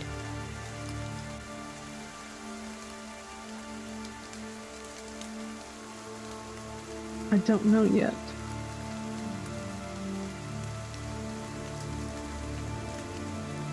I'm still holding the sword, I presume, so I'm gonna hold it out and be like, I found this over there in the grass. Oh.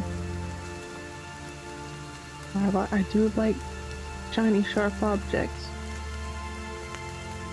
And I'll take it from her, I'll let her have it. inspect it.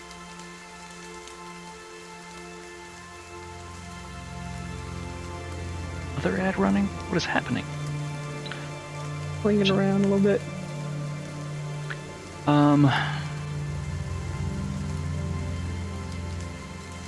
Roll an Arcana check. What? Oui. Allons-y.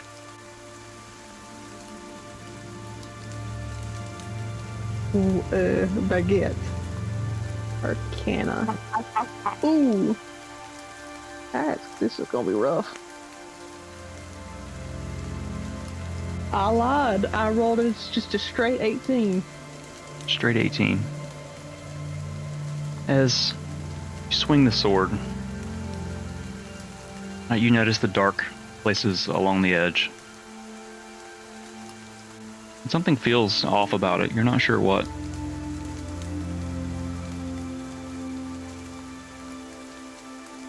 It's a good sword. As you inspect it, it's not rusted, despite having been out in the elements for a long time. And you do sense, with that Arcana check, that there is something magical about it.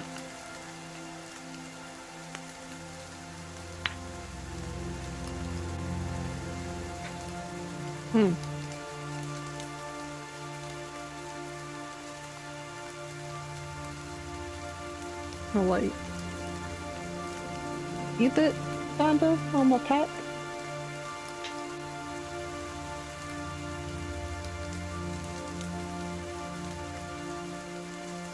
And I'll look up to them and I'll be like, we should probably go.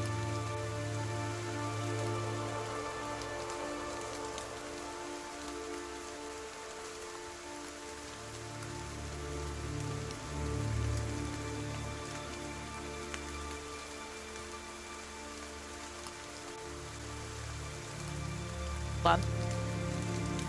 Are you sure? Indeed it is.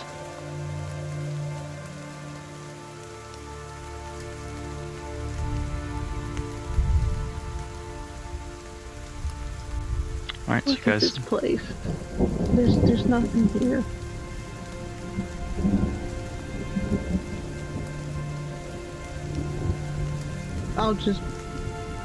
I'll act like I'm about to say something more, and I'll just shrug and I'll walk off.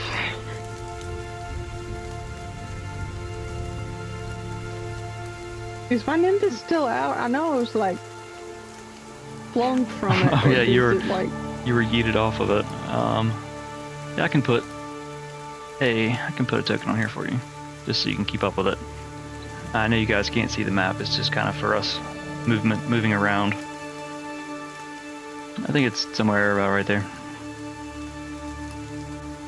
oh, climb back up on it. Okay. Kind of move back over to it. I feel like you climb up on it and just kind of almost collapse, sitting down. Not just sitting. Up in the air.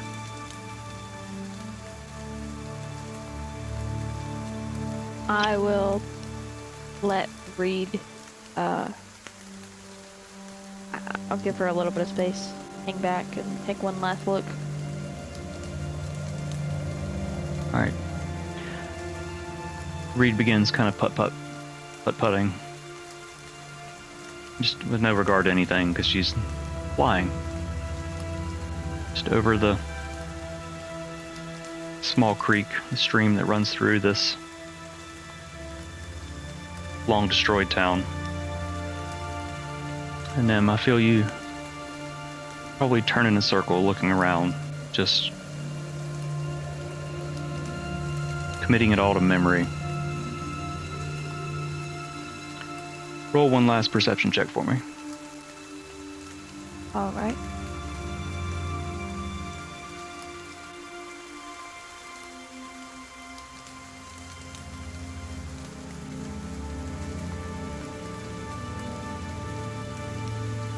Gonna be a dirty 20. D20. So as you glance around, you see the houses built into the hillside high up, paths along it. The doors and the shutters falling, just rotting, broken out.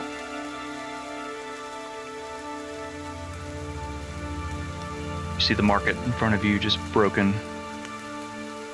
Time, as nature is taken over. You see remnants here and there of things more recent, like the tent, torn apart, probably by the creatures that you and your friends just destroyed. And your eyes linger on the skeleton in the grass. The broken campfire that looks to have burned itself out long ago. As the clouds move across to cross overhead, there's a small break and a beam of light shines through. And it all just seems surreal.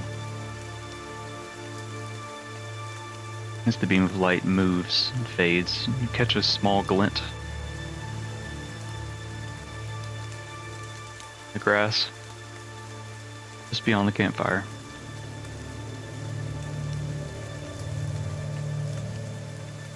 I will walk over and see. The glint. I'm sorry if you hear things in the background. It's okay. Life be like that. We're just playing some D&D. As you walk over and look at the campfire as you pass, you see a hooked piece of metal sticking up in a frond of grass.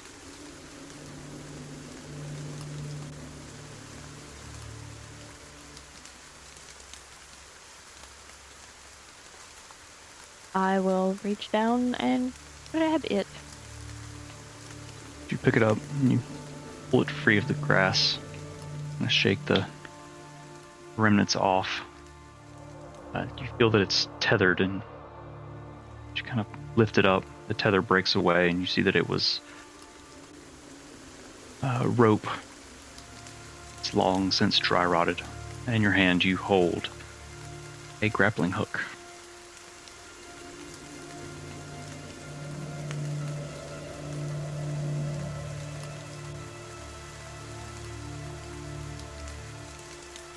Okay. I will attach it to my bag.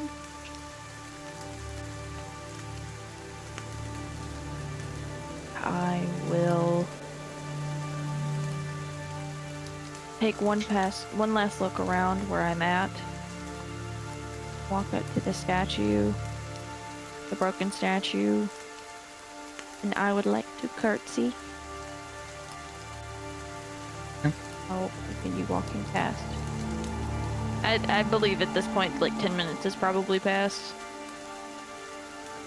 Yes, you all spent a long moment quietly together, standing over the statue. So at this point, yes. Okay, I'm As gonna you- wave to Dante and He's going to follow. Carefully make your way across the rotting rickety bridge,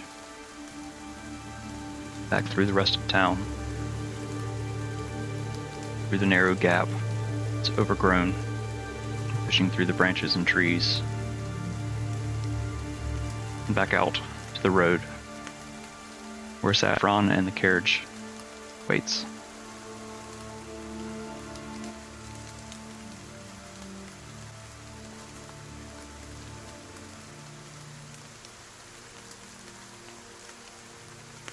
You don't see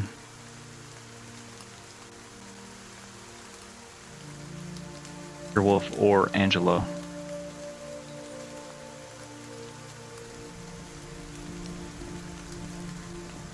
But you do see that the doors at the back of the carriage are open.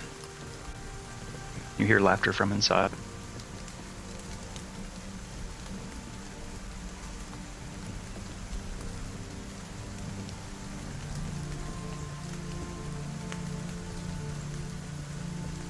is Reed nearby?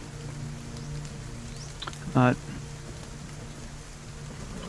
don't know. Where are you, Reed?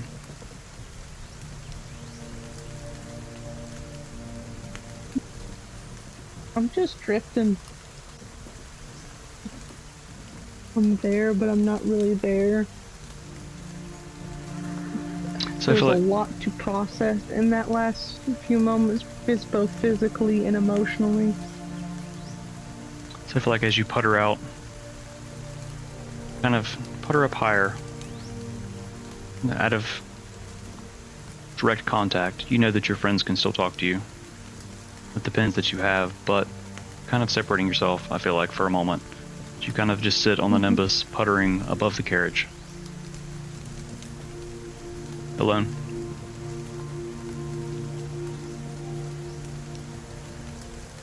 Nim, you and Dante emerge from the foliage. I sent you a quick whisper, by the way. Sorry, mine. It doesn't make any noises. It's okay. With it being a streamer mode, I figured. And I'm hesitant to touch anything because my computer's just not having tonight. I gotcha.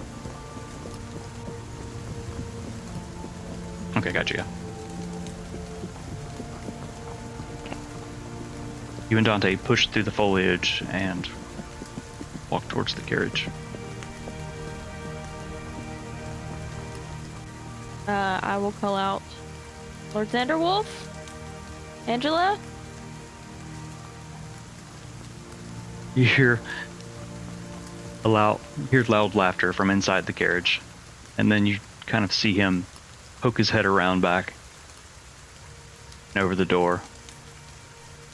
Kind of waves his hand. Come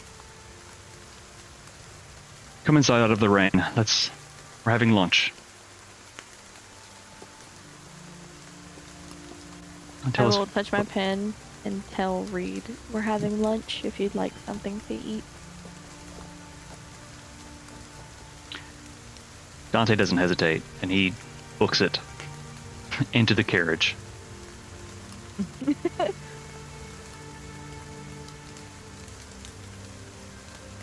I will follow. Exactly. Reed, do you answer? I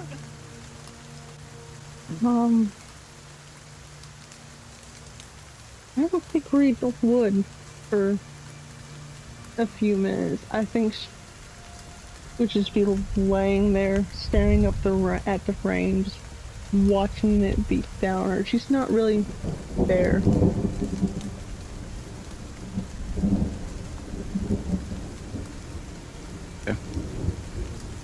And then as you climb into the carriage, you see that it's brightly lit.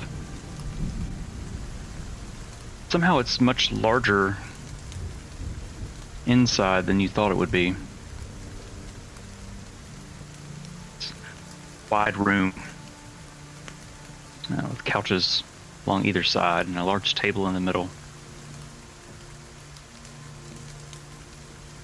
where an assortment of sandwiches sits on a large platter, and Angela, smiling ear to ear, is still laughing. What's got your giggle box turned upside down?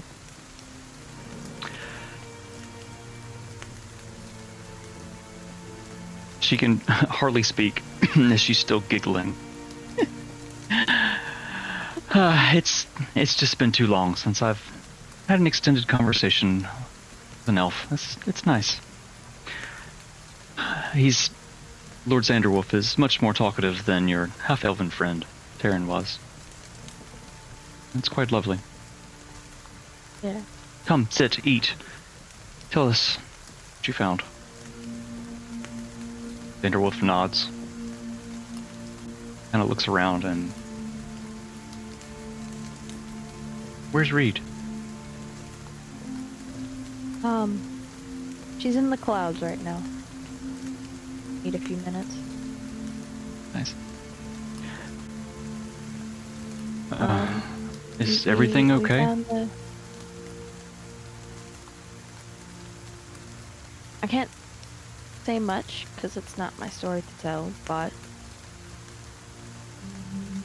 there was a village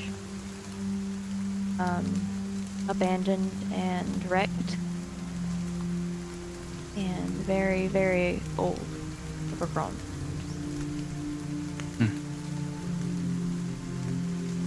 The rest Reed will have to tell you in her own time.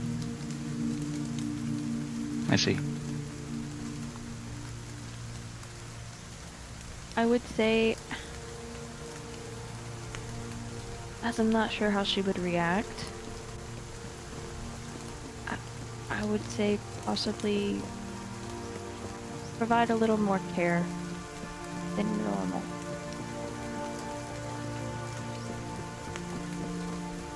I understand.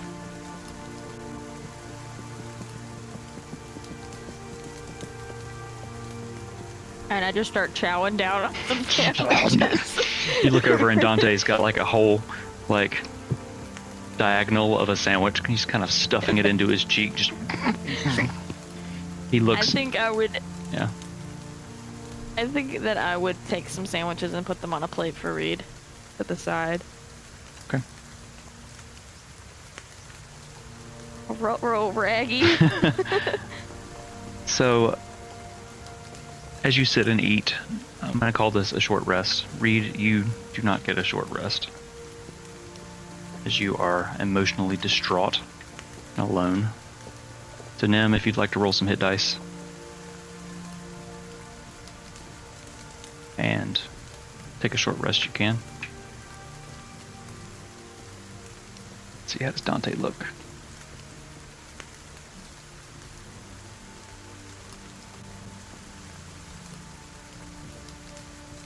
If it will load.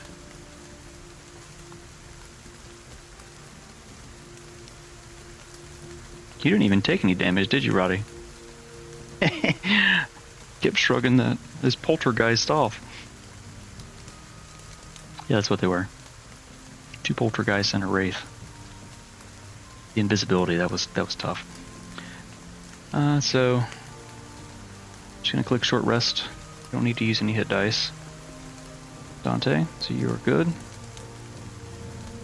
Whatever resets for you on a short rest is reset. You stuff your face with sandwiches. So while Nim, Dante, Xander Wolf, and Angela rest and chat in the carriage, Reed, let's touch base with you for a little bit. It's running through your head. As you float, letting the rain wash over you.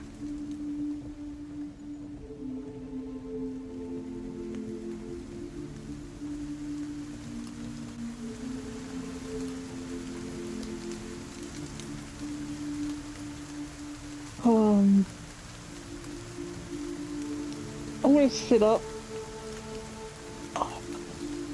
and I want to fly down, not going into the carriage, but is there like overhang just to get out of the rain? I imagine on the front of the carriage, where the bench is, there's probably a bit of an overhang on it.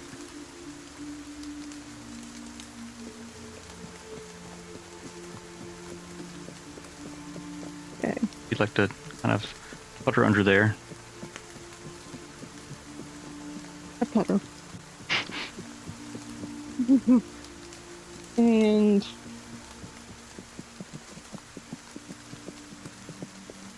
I'm gonna take the blade out again because that's like the only little scrap I have of the village left. And I'm just gonna like take it and like soft kitty, warm kitty, and just I'll be like, you're a lot like me, a mystery.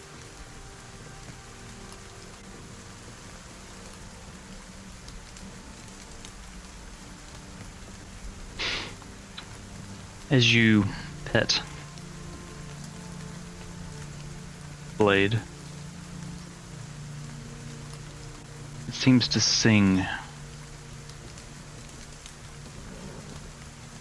you run your hand down it, it seems to sing with your misery.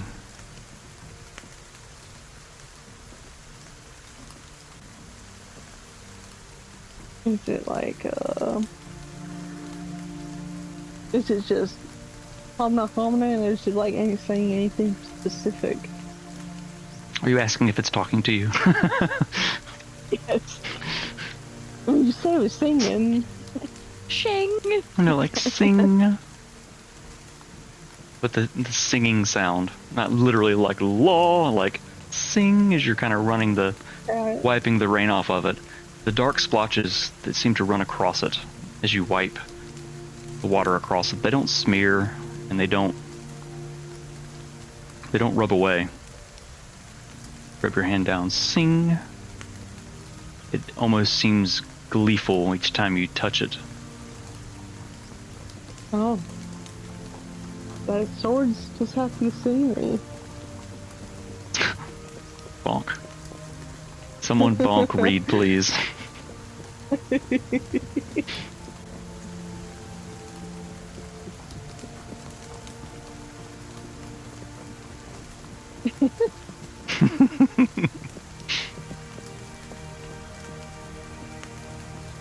So as you sit there, no, go ahead.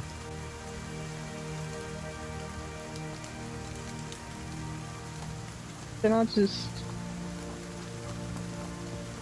of take the tome out and just like have it hidden away in my cloak, and I'll have like it looks real awkward, but Reed's real awkward, so it just actually looks normal. And retract the cloud and just sit there in the bench, just I mean it's not a short rest, but just like pensive, meditating. A breather.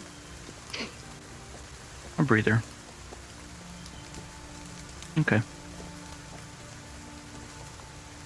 So time passes. I don't think you get the benefits of a short rest with the turmoil that is within you as you hug your tome. Listen to the rain. You hear the occasional laughter from inside as Dante cracks a joke.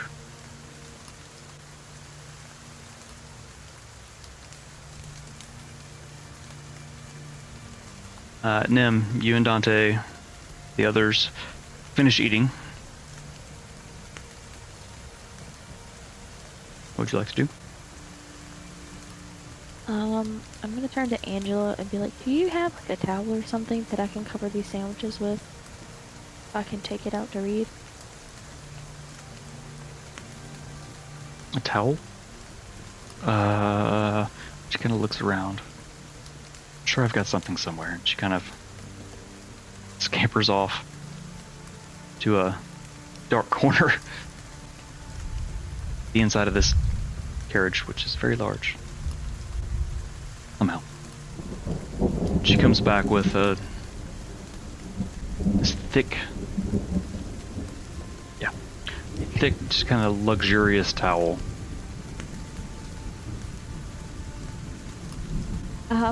Not like a towel to like cover food, but like a towel because you're got out of the pool.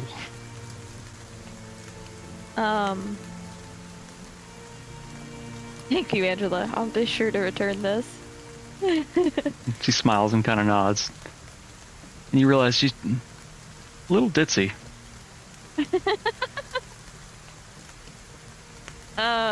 I'm gonna take the towel, and since it's so big, I'm gonna hold I guess it's the plate of sandwiches. Mhm. And like holding a cloak in the rain kind of thing. I'm going to carefully step out of the carriage and kind of look around for Reed, because I don't know where she is. Reed? It's soft. I have food. Do I hear it? Like, how hard is this rain pouring? It's not like a heavy downpour. It's just a steady. In my current distraught state. Roll a perception check, Reed. See if you're really paying attention. Since Nem didn't really scream, she just kind of said your name. 11. 11. I think that'll do it. You hear your name faintly. Half registers. You kind of turn your head. You see me standing there holding a big towel awkwardly over my head and a plate full of sandwiches. I have food for you.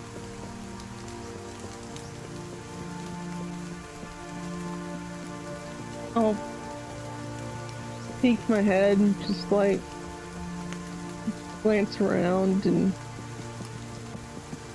motion. Okay. And I'll walk over. I'll hand the plate up to her with the towel still over my head, trying to make sure that it's not getting rained on. No one likes the soggy sandwich.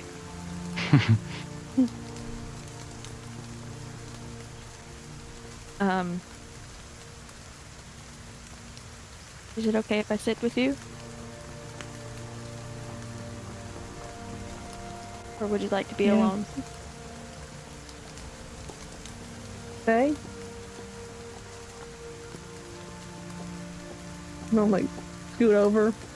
Okay, I'll get up there.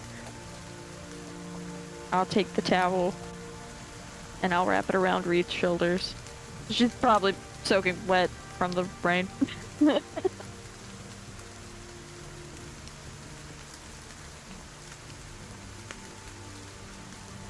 I'll You like wanna just calmly like eat a sandwich and like just thunk head on Aw. them. The ribbon that's in her hair, I'll start unwinding and kind of trying to fix her hair just a little bit, just so it's not in her face while she's eating. Probably retie the ribbon. If you don't want to talk about it, you don't have to. Take your time with stuff like this. But know that even given the circumstances, you're not alone anymore.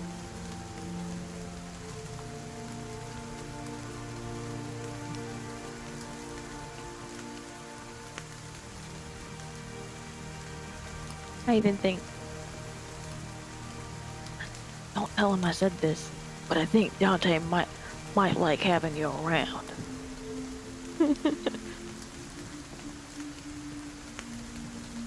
I mean, I am a delight. You absolutely are. You keep things lively. Not while very we're- living, though. Huh?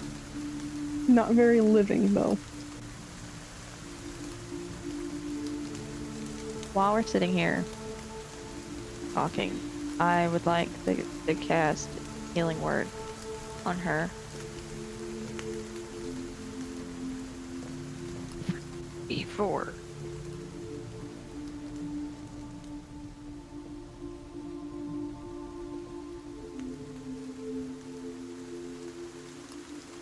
Oh wait, no, that's the wrong die. I know what my dice are, hold on. Sure you do. You heal 8 points.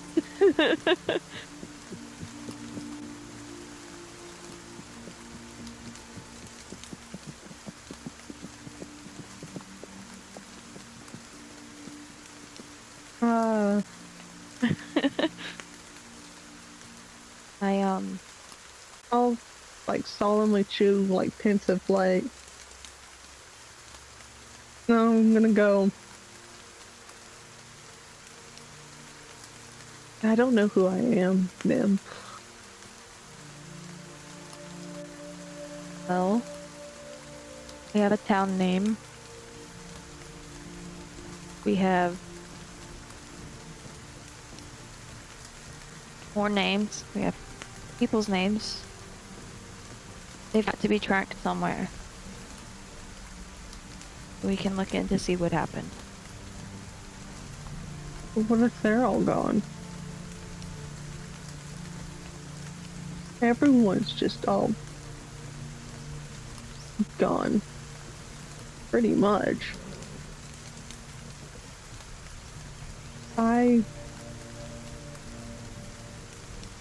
My master, she never mentioned any of this. She barely talked about this. This is a lot all at once. Maybe she didn't know. said out. I don't believe that. I don't think she was the one to keep things from me. She did keep something from you. Maybe she thought that it would protect you. The unknown protects you. I thought I knew who I was. I got out of here. Go somewhere else. I had a pretty good idea. But look at me. I'm right back where I started. I still don't know anything.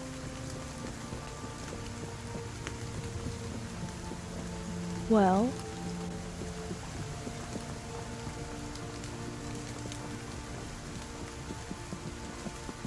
you're not alone this time. Can't speak for Dante, but given circumstances, I don't think he's going anywhere. I can't begin to understand what you're feeling, but we can help find yourself together.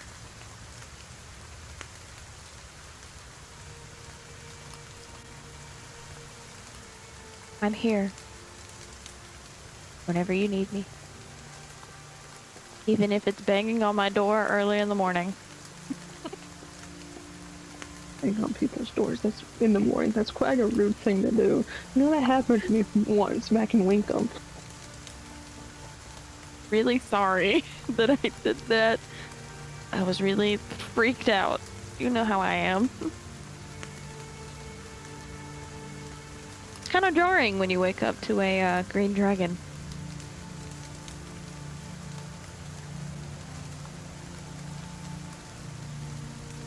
No, there's a scarier dragon to wake up to.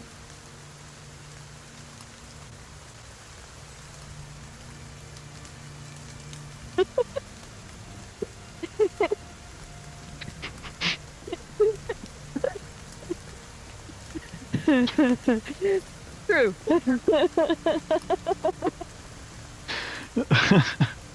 It's waking up to be dragging these dots across your forehead.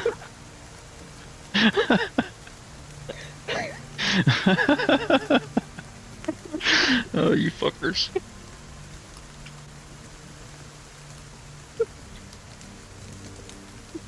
And I'm gonna shove another sandwich just in my mouth, and I'm gonna stand up. And I'm just gonna bear hug Reed. I'm Reed Nim. Nim will return the hug in a certain park that I will not say the name of. I won't let go until Reed does.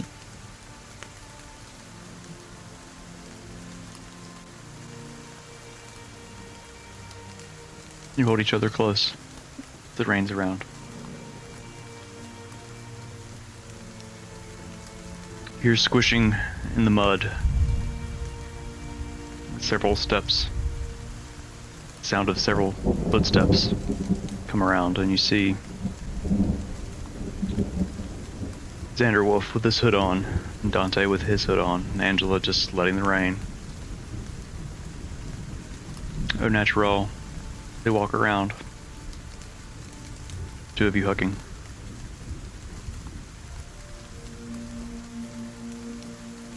I'm gonna extend a hand to both of them. Like, what? I thought you were hugging. Yeah, no, like I'm hugging Reed. Mm-hmm. Well, if it's weird, it's like I'm extending a hand to them, like for a group hug. Xander Wolf looks confused, but he kind of steps forward and takes your hand, and Dante just kind of pushes him out of the way, and he runs up and he joins the group hug, and Angela comes up behind him, which he's pretty excited about. Yeah. Oh no. He sees Xander Wolf, he's like, oh. He kind of puts his arm, pats a little bit. I'm gonna yank his arm over. Like I want everybody in on this. You just kind of yank him forward, and he falls in to all of you.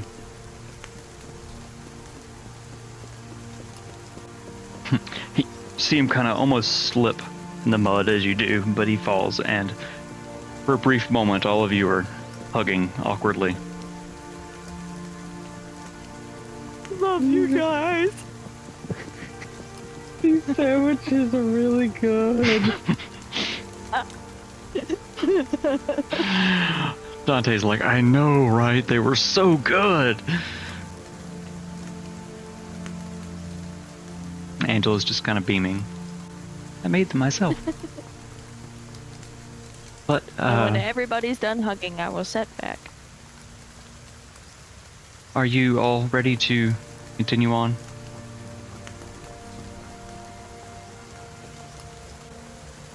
Yeah. Alright, who's riding up front with me? I think only 2 or 3 can sit. The rest are in the back. And Dante's like, I'm not moving. and he turns and through the mud, and he disappears. You hear kind of a clatter in the back as he likely just kind of jumped and landed on a couch, just still wet, dirty, and covered in ectoplasm from ghost groping. I'm probably going to sit inside and try to dry off a little bit. I might light up here in a little bit. Okay.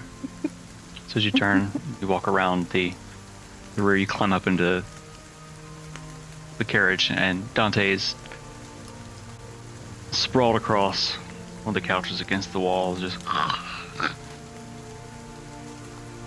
already fast Must be asleep. nice to fall asleep fast. And you hear footsteps behind you as Xander Wolf walks up. Shall we? After you, my lord. No. Ladies first.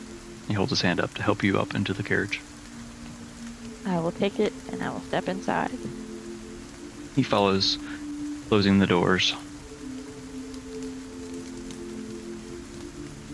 In front of the carriage, Angela climbs up and kind of booty scoots you over a little bit. Reed takes the reins.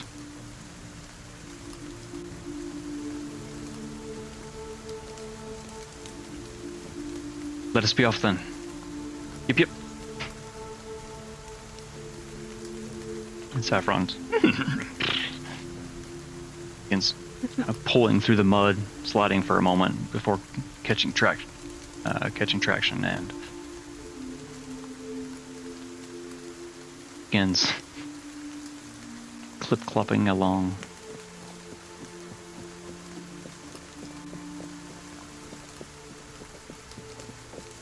While I'm in the back, I will take out my notebook and start writing.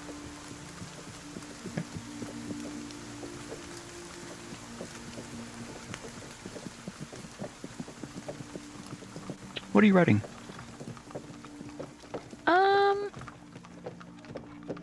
Just some thoughts.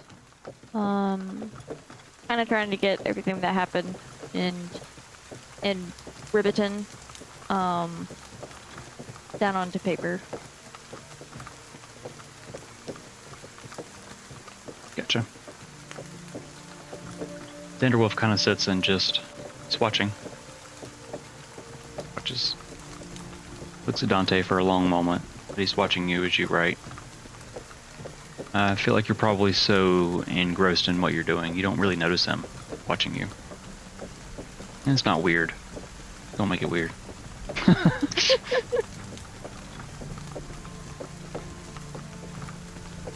And you guys travel for a while.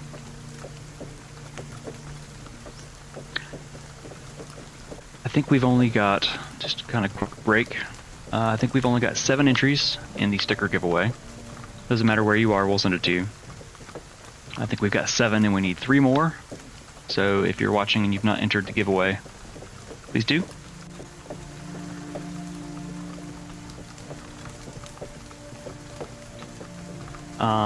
Also added something, and I meant to mention this earlier. If you type !clip, you can clip something. It will send it into our Discord, into a special channel just for that. You've probably seen me do it a couple times. It actually deletes the command as it does it, so. As time passes, the afternoon crawls by into early evening.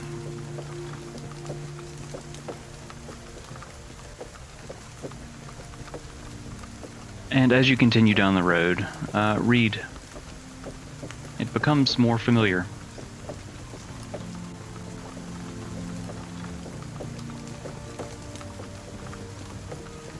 And up ahead you notice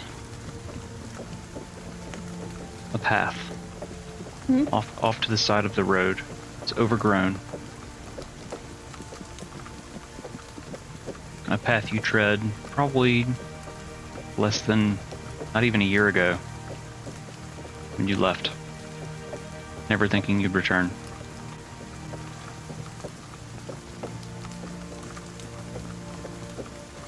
What do you do?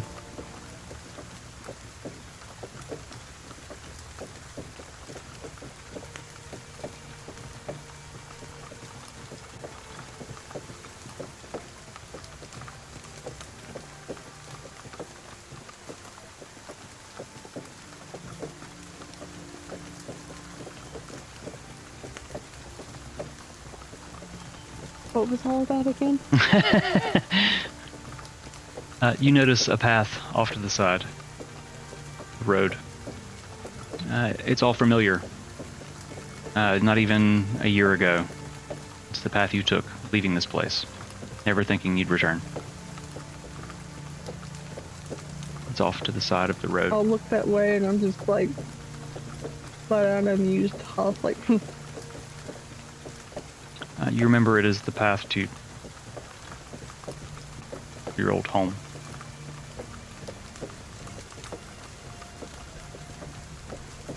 You know that the road continuing on the road that you're on, is to Robin. I'm gonna like grab Angela's arm, like that way. Startled. Oh, okay. She kind of slows Saffron down a bit. Turns the carriage off into this rough, narrow path. Saffron's kind of pushing through the trees and branches that have grown. The carriage is rocking heavily down this path. Which Nim, you and Vanderwolf recognize. I feel like Dante's fast asleep and he's just rocking with it, probably sleeping even harder. Yeah. Had I rolled a 1 right there, he was going to roll off the couch onto the floor and still be asleep. You suffer 2 bludgeoning damage. I will sit up. Is there like a I don't know how to explain this. Is there a way to like, there's like a window or like, I know some on like fantasy carriages, there are like a flap that you can open and you can talk to the driver. Is there anything like that on this carriage? Okay. Absolutely there is. I'll open it and be like, is everyone okay?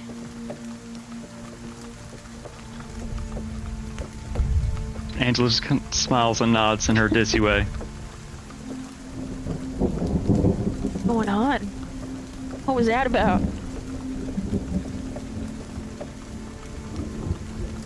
I'm like locked in. I'm like, yeah, fine. I'm like scanning, waiting for it to like pop into view.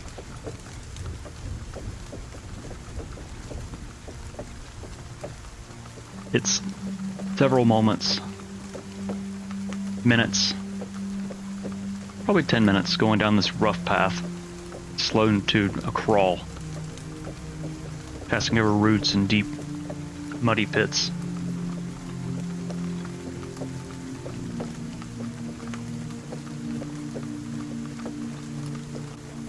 You see before you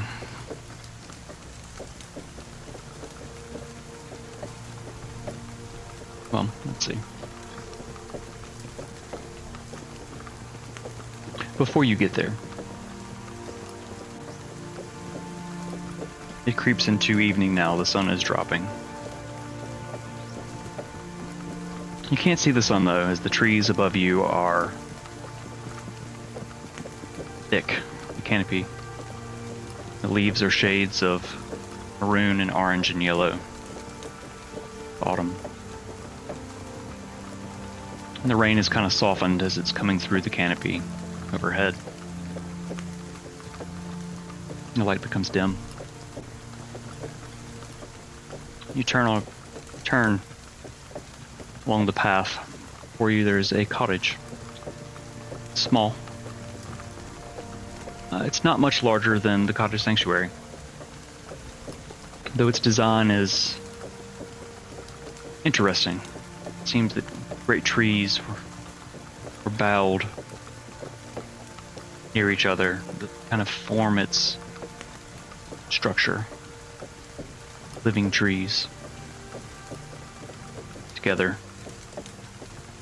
and the walls built between them and up. A small covered porch.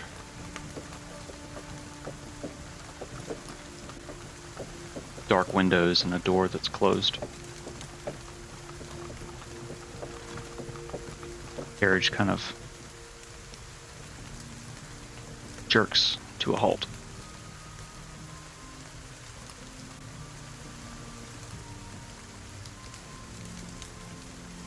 Before we continue, I want to take a short break. Just a real quick one.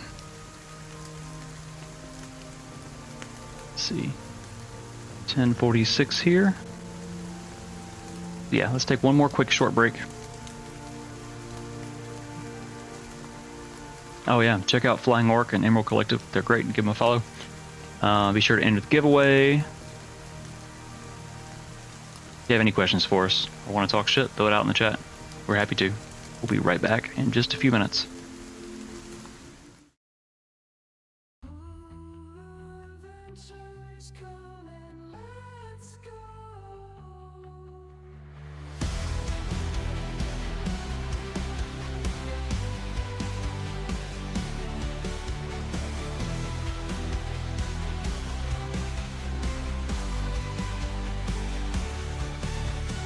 Nildorin, they're bound by fate.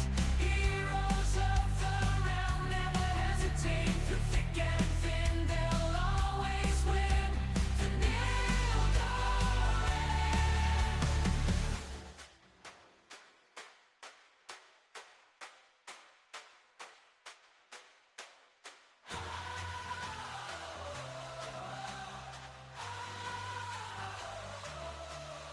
Nildorin. They're bound by fate. Heroes of the realm never hesitate. Through thick and thin, they'll always win. The Nildorin.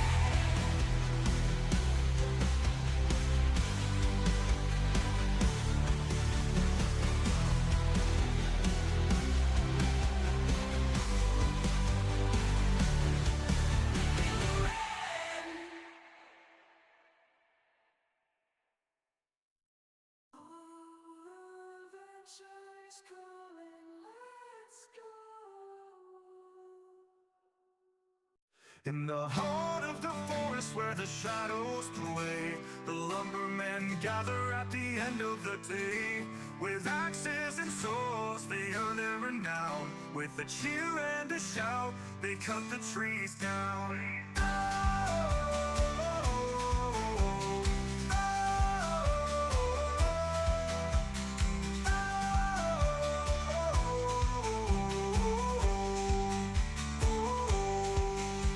From dawn till dusk in the woods so deep, they carve out a living where the wild things creep. When muscles of iron and hearts of steel, they face the forest, never back on their heels. Hey there, timberman, swing that axe around. Fell that mighty oak, make it hit the ground. Drink and dance till the moon goes down. Sing it loud and proud, and I cut that sumbitch down.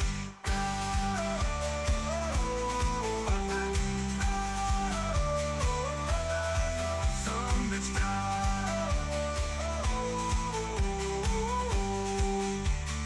Cut that sumbitch down. Sailing from the shores, a group so bold the Nile true. The legends we're told with dice in hand. We set sail with glee on a quest for treasure for all to see. In the darkest depths we face our fears, battling monsters, shedding pirate tears through ancient caves. We search for the key to unlock secrets, to set our spirits free. Yo ho, the Nildorin's chants. Together we sail on a quest so grand. Yo ho, unite we stand. For the Nildorin's tale forever will expand.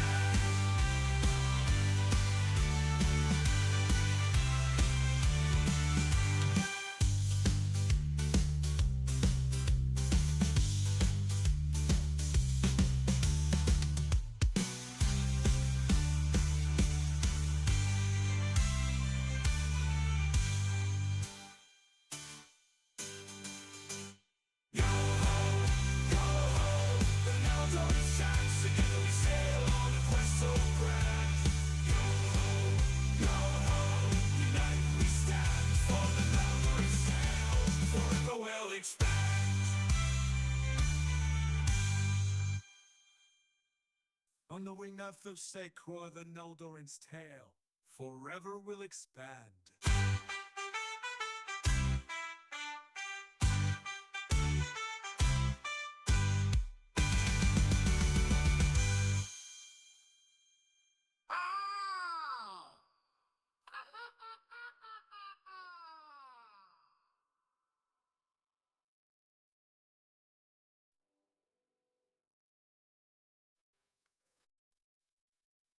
Adventure's calling.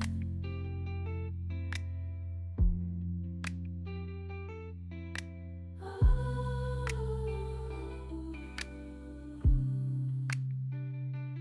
Nildorin, we're bound by fate. Heroes of the realm never hesitate. Through thick and thin, we'll always win. The Nildorin.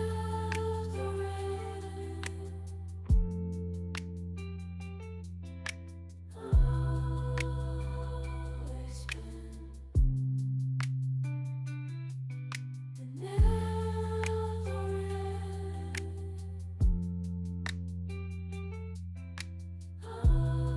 Always been. Adventure's calling.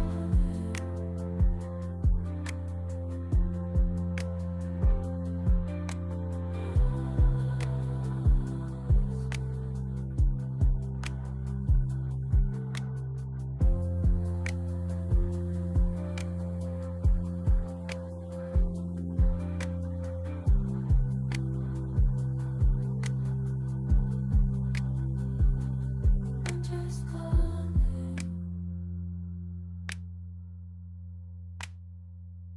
Adventure's calling.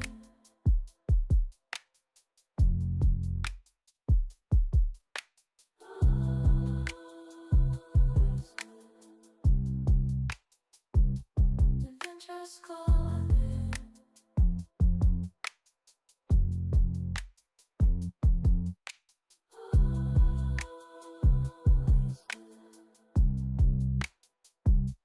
Adventure's calling. The shadows I wander through realms dark and deep. Dante the ranger, my secrets I keep. A quest for the elusive, forbidden and rare. A love for the dragon I must declare. Whispers of enchantment in the moonlight, dancing with dragons, a love no one can believe. Her booty hole sparkles like stars in the night, forbidden desire burning ever so bright. I gaze into her eyes, bewitching and wild her scales. I find solace of dragon sound, a love that's forbidden, a world torn apart. Dante the ranger, embracing his heart.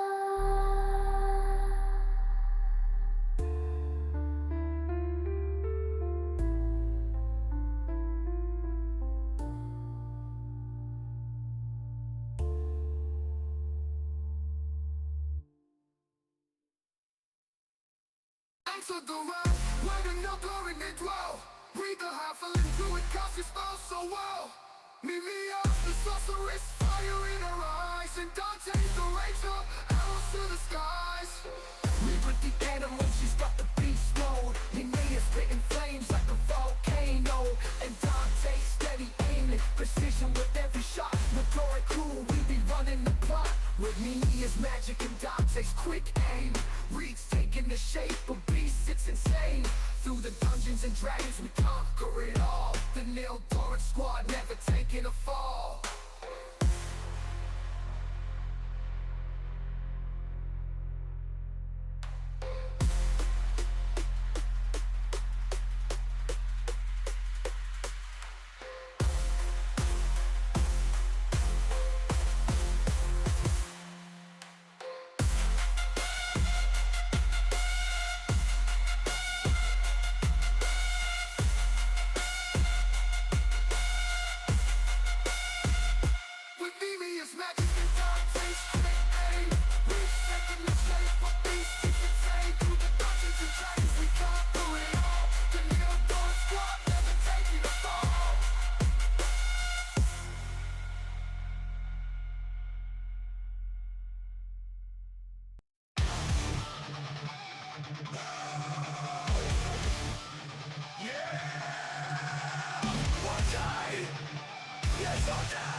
Oh. And we're back. Break was a little longer than intended, but that happens. A nice chat. So, as the carriage comes to a halt in front of this cabin, built amongst the trees, it's dark inside. What would you like to do?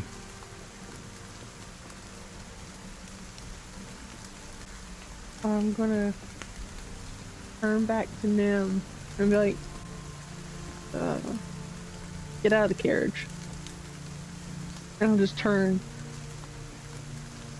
hop off, and look for a singular tree. I folded my notebook and what I was working on and put them away. And I looked at Xander Wolf and be like, she told me to get out of the carriage, so I guess I'll be back. And I just step out. Okay.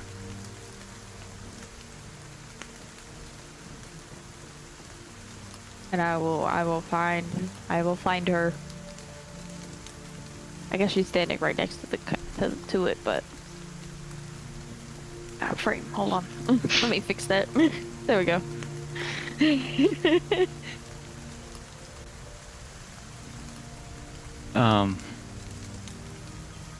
Breeze hop down by the front, looking around.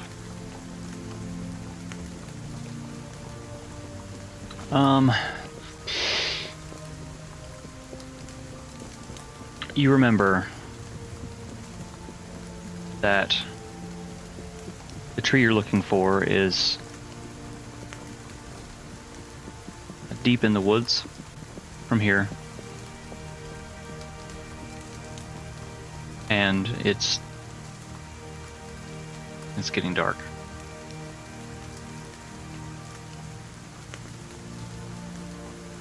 Nod. I'm gonna be like, I want to go to the door. No, I'm not gonna say I'm going to go, but I'm going to go to the door. Okay. Tromp through the mud, the leaves, and up the couple steps and onto the porch.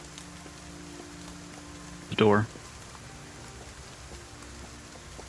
It's just as you remember it when you left months and months ago.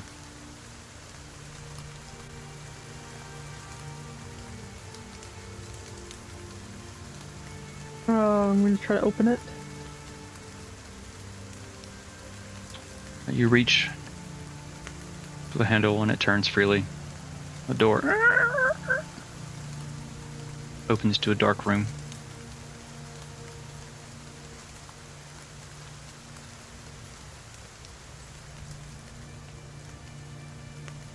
It's a I singular see any light large. sources.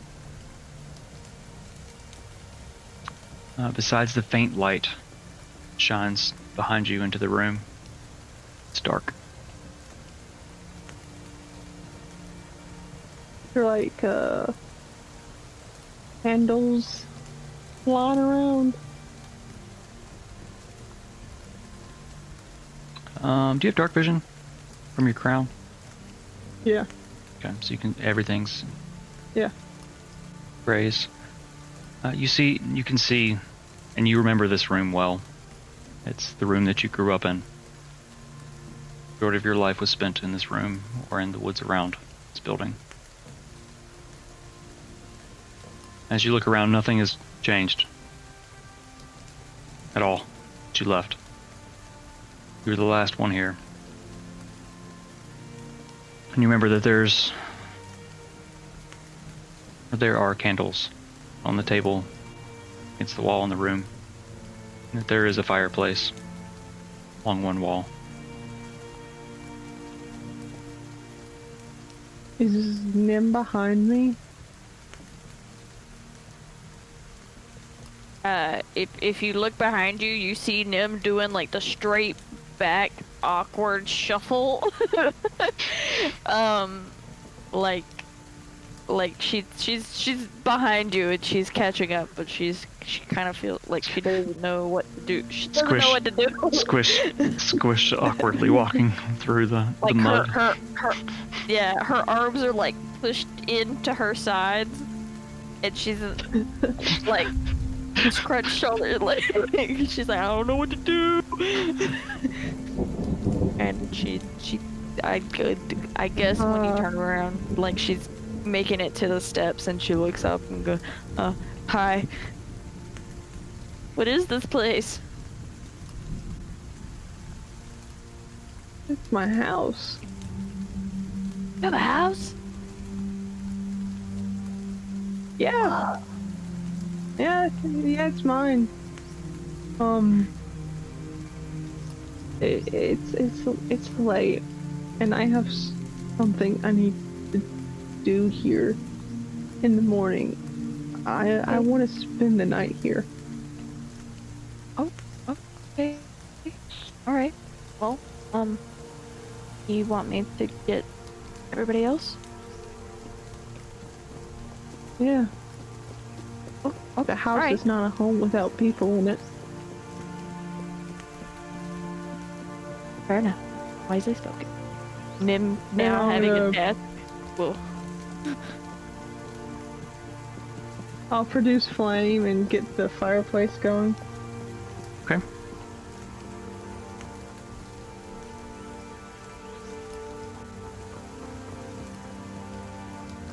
Nim, you head back out.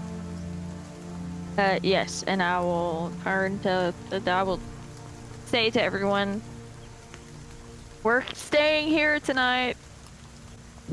Go ahead and unpack. See Dante kind of stick his head out. Okay. And Sanderwolf kind of pushes him out. He kind of squish in the mud. And the cold rain hits him, and he's I'm awake. Puts his hood on. Kind of slowly saunters up, half asleep still, from his deep nap. Sees Anderwolf, elegant as always, slip his hood on and step out into the rain. Close the door with his pack on his shoulder. He walks to the front and helps Angela down. Two of them follow Dante up to the porch. Inside. Having been one of the ones to help hook up Saffron, I'm gonna walk over and unhook her. And is there like a fence, like a border to this cottage? I don't know, Reed, is there? Because I know you said there was an archway. The building itself is I feel like the coast. built out of okay. trees that kind of. It seems unnaturally were leaned together. I guess around kind of cottage itself, built between the trees, are rough boundaries.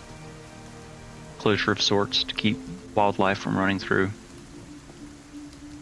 I will take the equipment that was on, like the rope and the reins and the bridle and everything, and put them inside the carriage and make sure it's closed up nice and tight. And I will bring Saffron inside the boundary, just so that she has somewhere to go.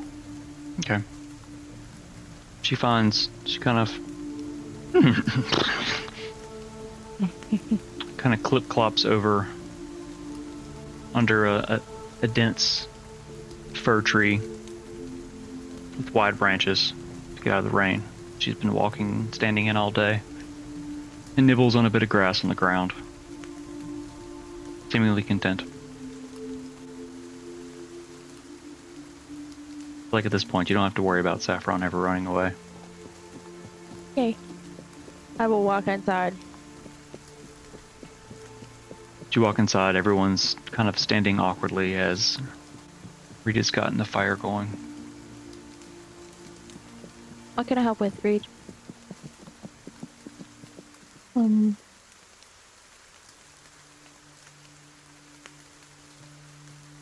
feel like tea or coffee to make lying around? You move over to the kitchen area. Begin rifling through things. And you find some tea. It's probably stale.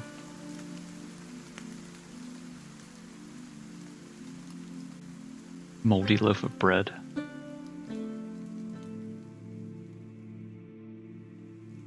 Left for a long time.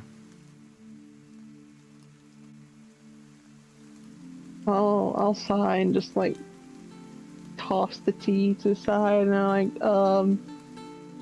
well, I was going to make something, but I don't have shit. But welcome to my house.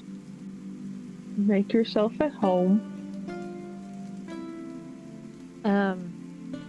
Nim's gonna reach into her bag and pull out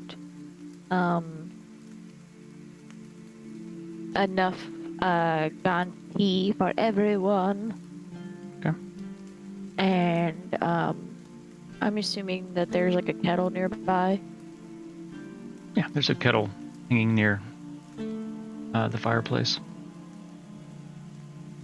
on a spit that swivel over to heat the water. Okay. I will use shape water out of a canteen and put it into the kettle. Start boiling it. And Okay. start finding cups. How So- many are there? There's 1, 2, 3, 5 of us? Okay. So Reed, as you're in the kitchen, Nim comes up and starts just going through cabinets, looking for cups or mugs. Queen of Chef. Exactly. Mug for life. Looking for cups and mugs. So you're kind of just in the kitchen. After welcoming everyone.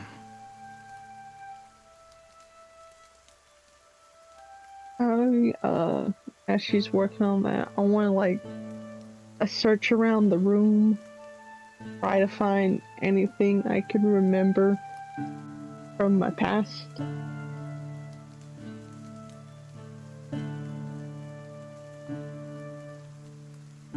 Since you've left,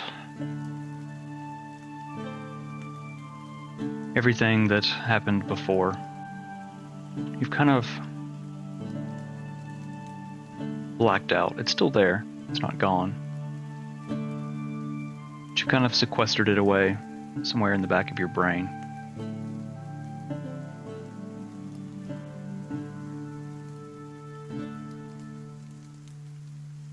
As you look around, it's kind of instinctually you remember the feel, what it was before the things happened and you left.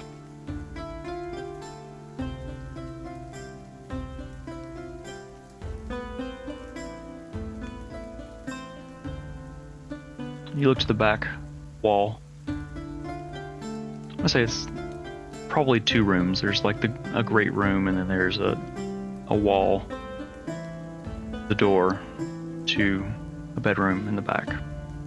And you look towards that door.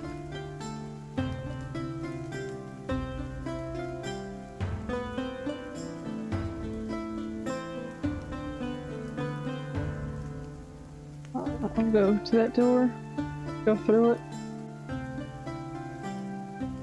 Walk across the room and you open the door. As you open the door, the light, the great room spills into the bedroom. Corner, you see your old bed. Things scattered about.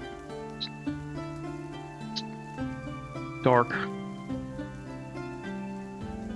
Besides the little bit of light that shines around you, see your shadow cast across the room, the light behind you. On your bed, you see a small stuffed monkey. I'm gonna like do like I'll like run over and I'll sit on my bed and I'll like grab it and admire it and then just hug it.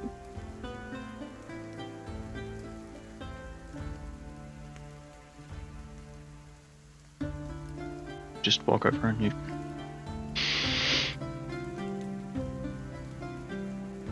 it's dusty from sitting so long. You just kind of sit there and rock, holding your little stuffed monkey in the dark.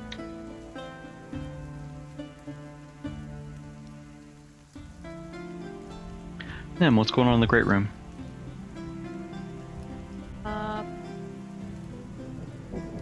I am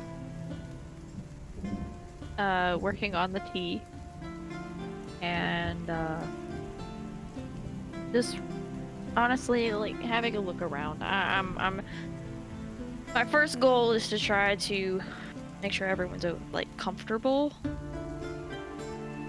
as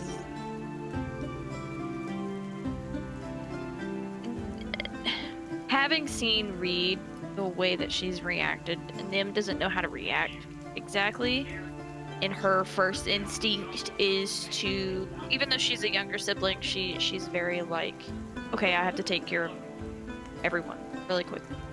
Like, she's kind of like taking over, like taking in the surroundings, but mostly focused on making sure everyone's comfortable. There's tea, there's maybe bringing out some things to prepare to cook. And after a few minutes, the tea is done, going ahead and pouring a glass and bringing it to Reed and everyone. Okay. I'll say that Dante, Xanderwolf, and Angela have probably found different seats throughout the room, chairs, couch, everything very dusty. You notice. Roll a perception check for me as you're kind of looking around. Unfamiliar place.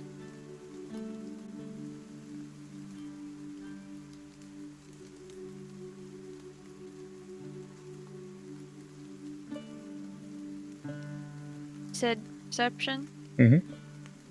That's gonna be a 9. So close to a solid 10.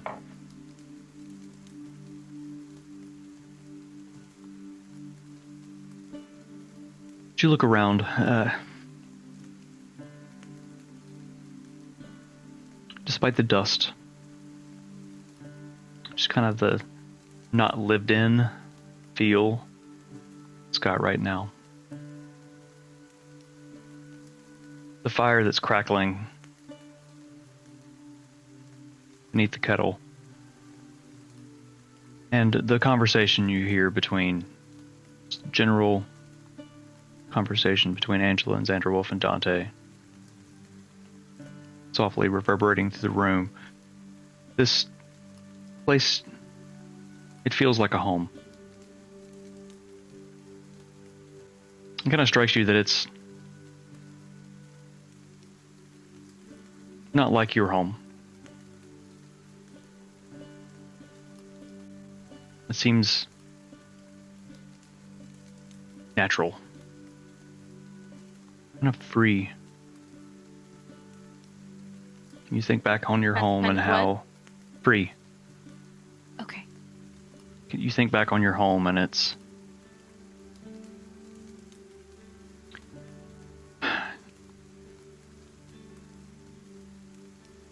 just how your life was kind of structured in a way. With your studies and where your father was. This feels homey. It's different, but it feels nice. As you look around, you see knickknacks and baubles kind of along the mantle over the fireplace, and picture frames scattered about. It's hard to see what's in them as the dust is collected.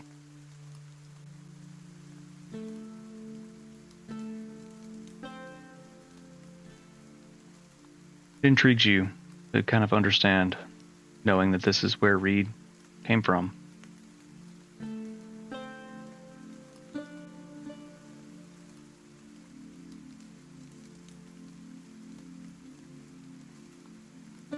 As you finish looking around, you kind of hear the kettle whistle.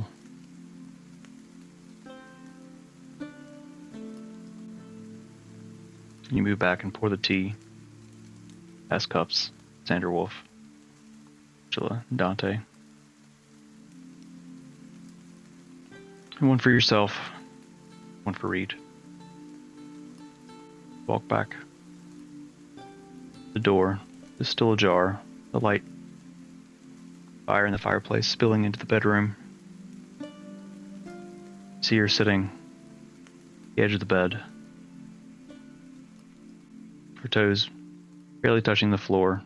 She kind of holds herself, doing something. It's hard for you to see exactly what it is, with the way that she's sitting.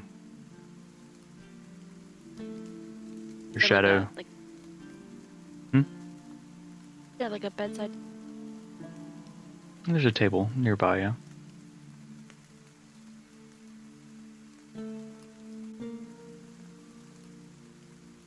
As you walk into the room, your shadow is cast across.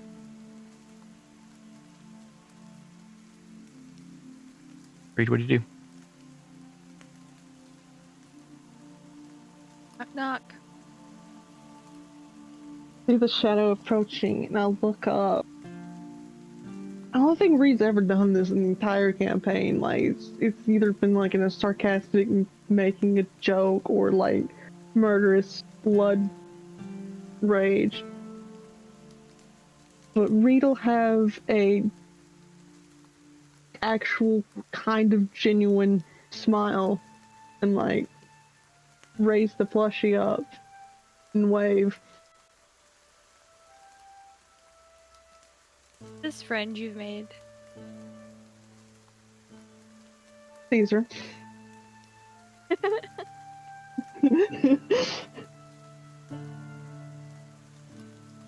he's with me for a while. I forgot him.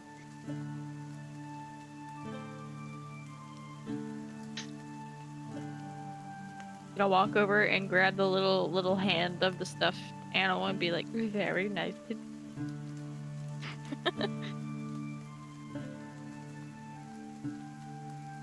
How long did you read? Or rather, how long has it been? I think about a year. Lots happened.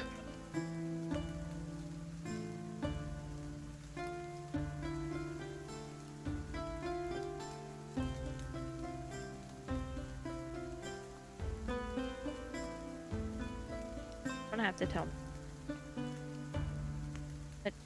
What's your mentor's name? How dare you? um, Pretty sure it was Eliza.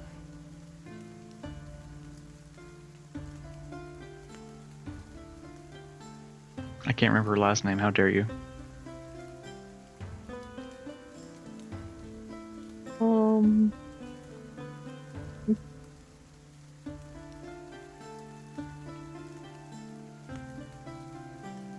Leaf Whisper.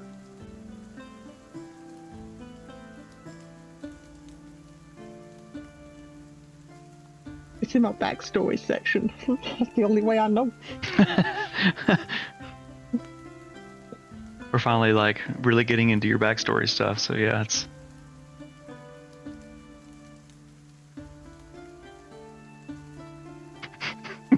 So,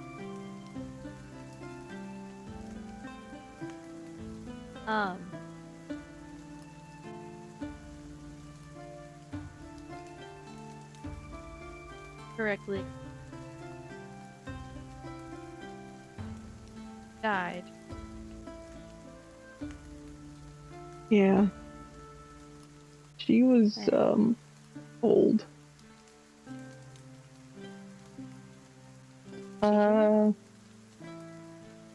No, she was like me. But She was- opposite. She had a lot of patience. I was going to visit her in the morning. I want you to come with. Of course. Dante can come too if he's awake. I don't think he will be. Fair enough. You have a. Is it just you two? It was just us. I mean, we went into the town sometimes. I didn't really like conversating with people. That tracks.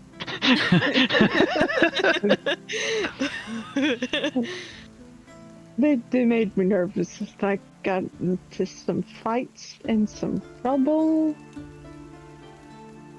Sounds about right. Of course I'll go with.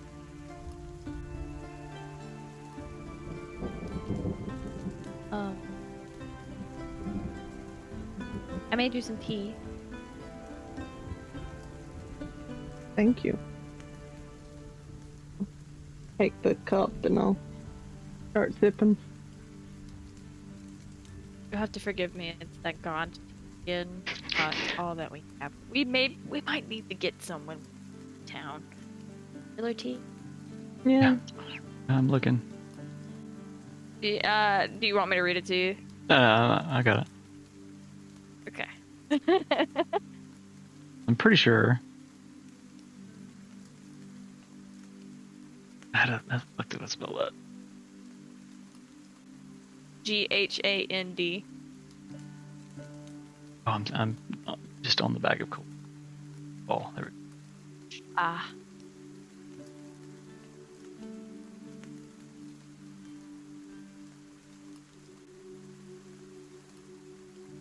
Okay.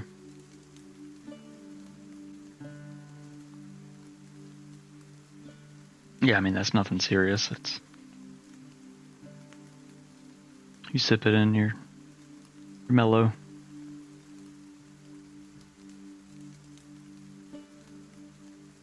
Do you want to? Sorry. Voices where? The voice eyes.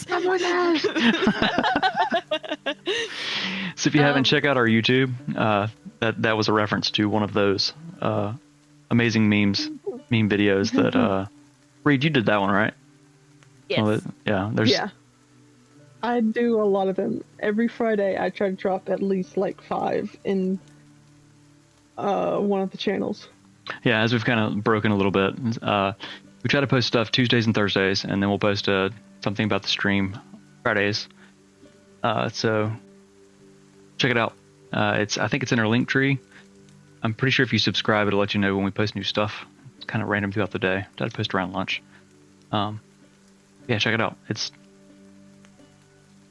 of them are great. I watch them and I'm like, how the fuck did you guys come up with this? But anyway, as you guys sip your tea, you kind of feel the calm emotions spilled into it. Mellow you slightly. Like to make.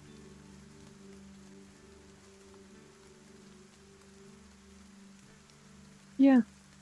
Oh. Was lunch was a few hours ago, right?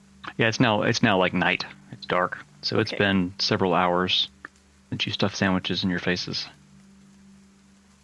Okay, sorry, Reed. I didn't mean to interrupt you. Yeah, I'll make lunch. Dinner. The dinner. I don't know when I am. Dinner. I will say Mechanus and change my my clothing into like normal, like just like a simple like cloth tunic with bracers and with like an apron and like pants, comfy shoes. Damn it, Nim, you lost your fucking cloak again. Yeah, that bitch keeps running away from me. Wardrobe change. Love it. And I will put my hands in the pockets of the apron and be like, all right, I'll meet you in the kitchen. And I will, I will take the empty cups to the kitchen and start preparing it somehow. Okay, so pretty sure you have all of the ingredients to cook for the most part. Shit. I'll put So- my bag down next to my bed and tuck the monkey in because I'm coming back. That's where I'll be sleeping tonight. Tuck the monkey in There, Caesar. and walk out. Oh no. Oh no! Oh no. Alright. So, I have. How's that elk meat doing, by the way? Because I think you said we checked the day before, and it was all right. Yeah, we never did off stream go through your bag of colding. The elk is from the Windwalker camp, which was a couple weeks ago. Kind of sniff it. What's your passive perception? My passive perception is 11. It's 11. All right. It's starting to smell a little off. Okay, I will open the door to the front of the cabin and check it. Yeet! Just flinging hunks of meat out into the front yard. Nothing could possibly go wrong. Delivering on my property. Damn whippersnappers! Jesus fuck. I will go back inside and I will set out some mammoth steak. Okay. 1, 2, 3. And I'll set it down and set the spices out. And before we continue, I would like to go outside and go around and make a. I would like to place alarm around my little silver string. I can do a 20 an area that is no larger than 20-foot cube. So like a 20-foot cube out from the door. Okay. My little silver string. Bear bait, yeah, exactly. Don't say that. Don't say that. I agree with Chat. Like it's throwing meat off into the woods. So you carefully place string in the bell, casting the alarm spell, kind of front area.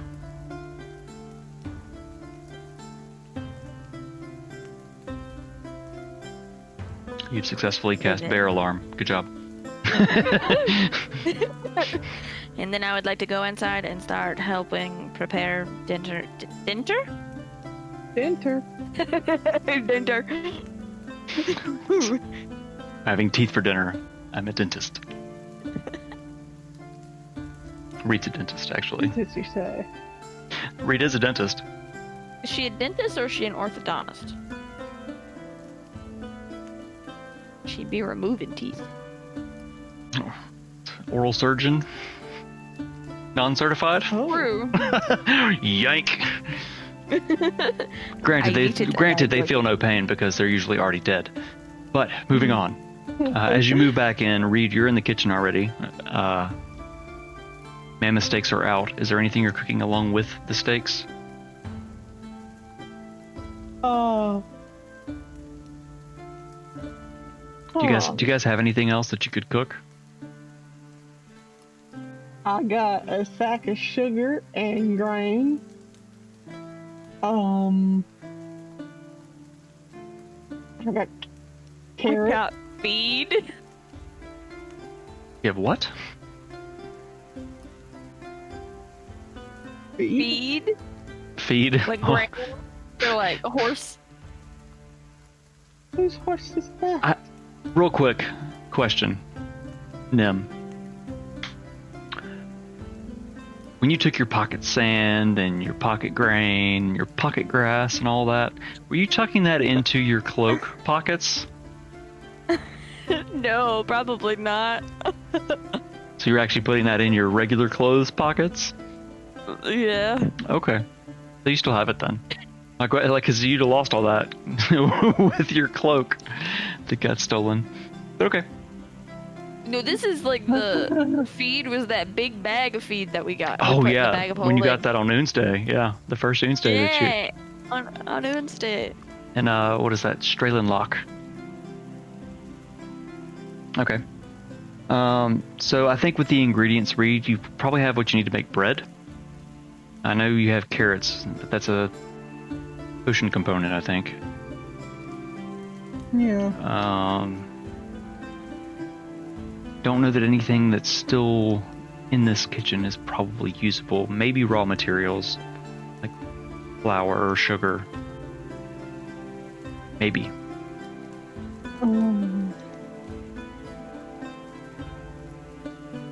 It's probably not good for all of you to eat I'll nothing but just meat. I'll just make like You have to do that. oh my god. It's been a long week. It's been a long week. It's been a long day in I'm D&D. going to- You guys woke up I'm from a going tripping to sleep. make- I'm gonna make fried bread and mammoth steaks. And then you can like steak sandwich. Fuck yeah. Even though we already had sandwiches. Man, sandwiches are one of the Oh most my God. versatile and amazing foods because technically a taco's a sandwich too. Fucking love How sandwiches. dare you? Flour product wrapped around something. Technically a sandwich. Bite me. Pop-Tart. Not always flour. Corn. Sometimes you gotta be. Sometimes Doesn't you gotta matter. be special and get corn. Doesn't matter. It's still a sandwich. Some kind of bread-like product wrapped around something else. Doesn't matter what form it's in. Fight me. It's a sandwich. To wrap. Doesn't matter. It's a sandwich. Anyways. Anyways, a meteor falls from the sky, obliterating the cabin, and everyone died. No, I'm kidding. No. End of campaign. No. Anyways. Okay, so Reed, make your first cooking check as you throw the steaks into your cast iron over the fire. They sizzle. That Rip- wasn't in my thing at all. The ripping heat. Man. Damn. 27. Baller. All right.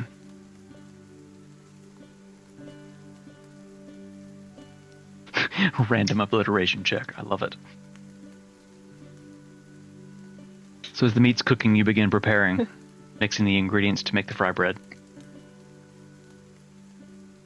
Describe to me how you do that.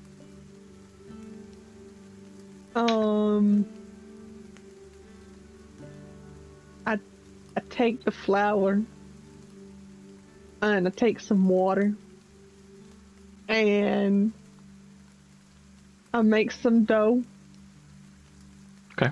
And Good- then good start. then I oil up that pan and I fry the bread. Okay. As you mix the ingredients and knead them together, as you know how to do, roll your second cooking check.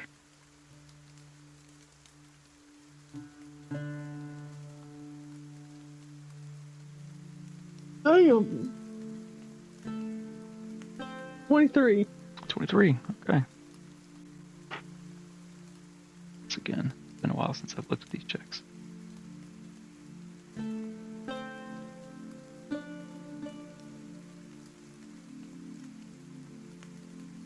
Okay. You begin frying the bread, and you flip the steaks. Perfect time. I'm assuming that before you threw them in the pan, you seasoned them. Of course. I'm not an animal. I mean, I am, but I'm not a monster. Okay, there you go. That's better. You might be a monster too, but salt and pepper, 4 minutes, either, both sides, down the hatch. So you flip the steaks, fry the bread. Everything starts finishing up at the same time. Take everything off the heat. As you plate things, ready to serve to yourself and your friends, roll your final check.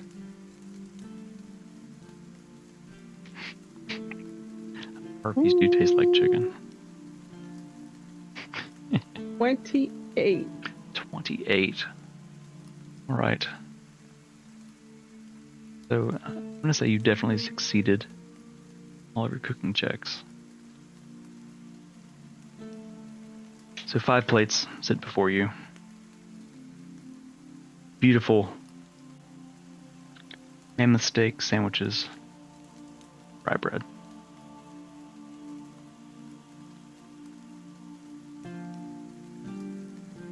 And then you quickly hop in and helped the plating.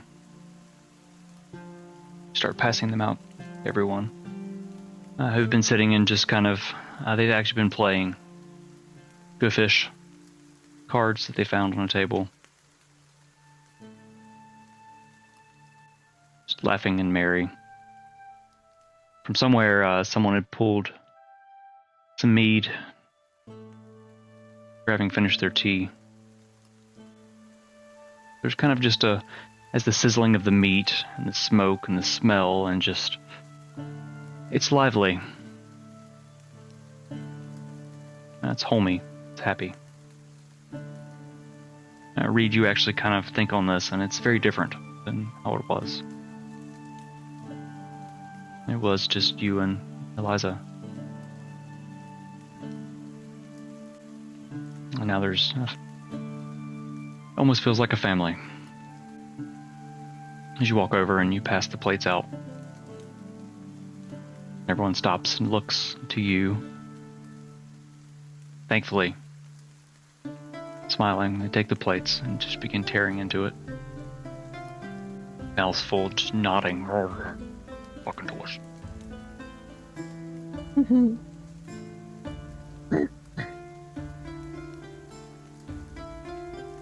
The two of you sit down and also begin eating.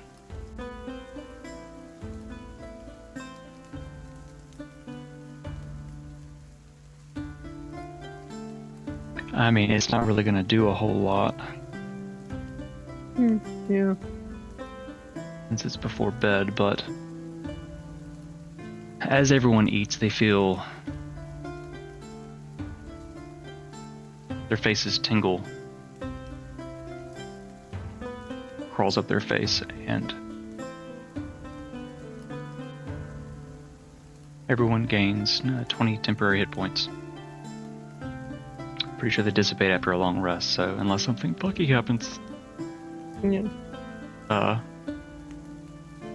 Dabber.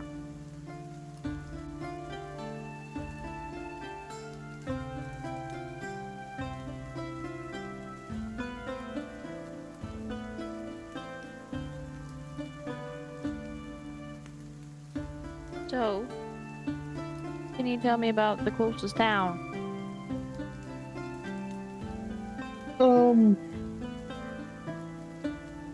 Remember that story about me getting kidnapped the first time? By the baker? Yeah. Oh, yeah. She might still be there. Oh, okay. All right. I'm gonna look them up and down. Like, you stay close to me. Be careful. It'd be for the best. I don't think.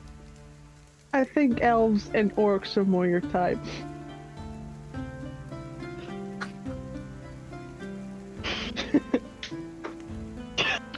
Nim's face gets bright purple.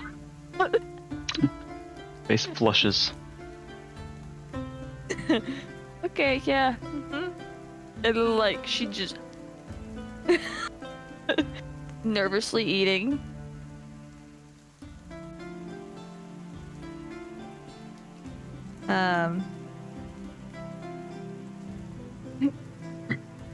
What else can you tell me about this town?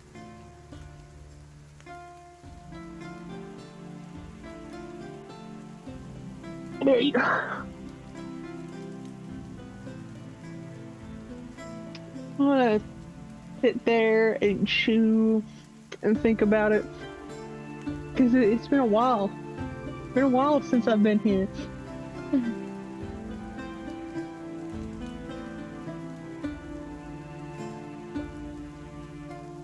Um,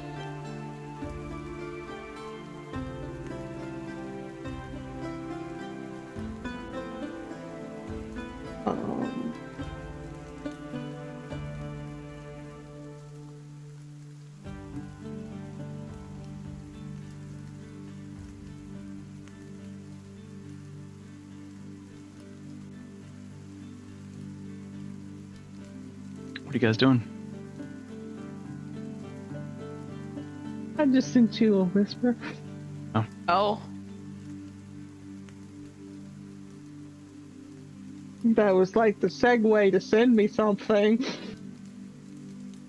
Oh, sorry. My bad. It doesn't make noises.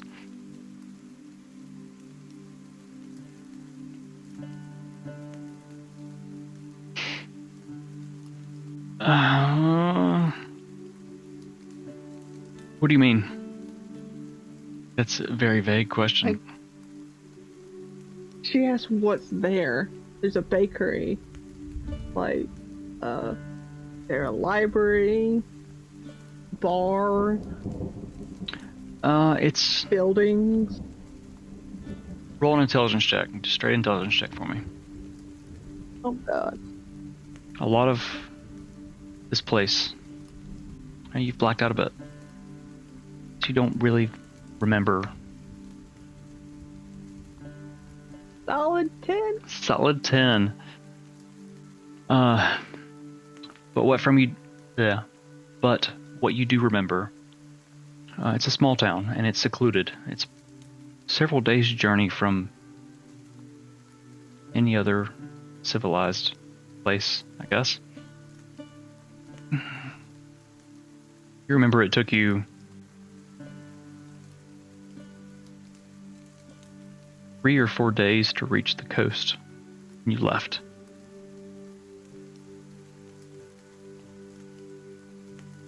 Robin is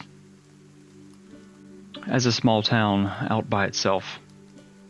It has most things that you would need, just generally speaking. Some things are considered luxuries. As a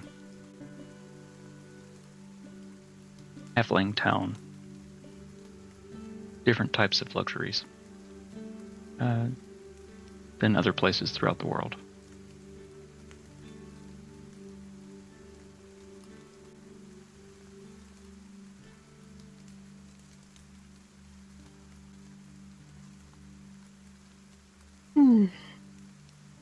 You know, I don't really remember. We're gonna just have to find out.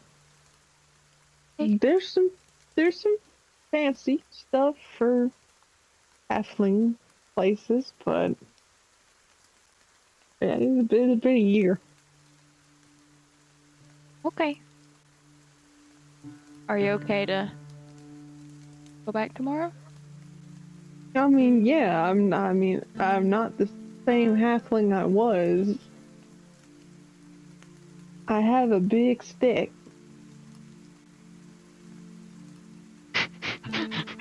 Back.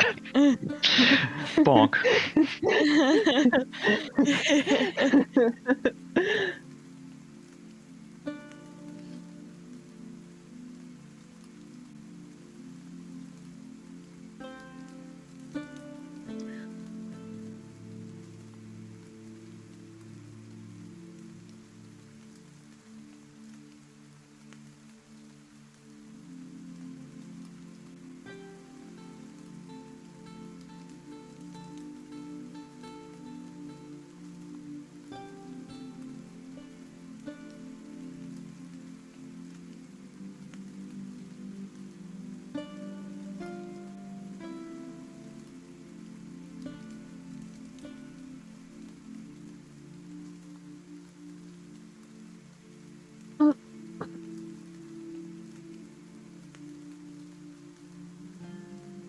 Once Nim has finished eating, she will probably stand up and collect plates and walk over to the kitchen and start cleaning.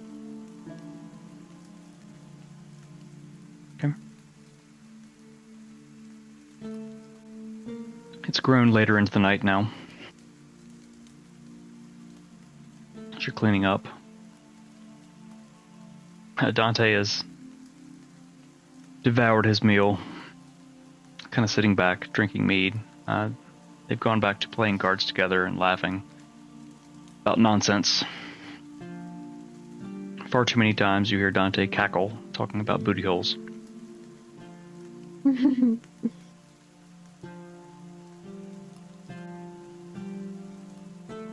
Reed, what do you do as Nim moves to the kitchen and is cleaning?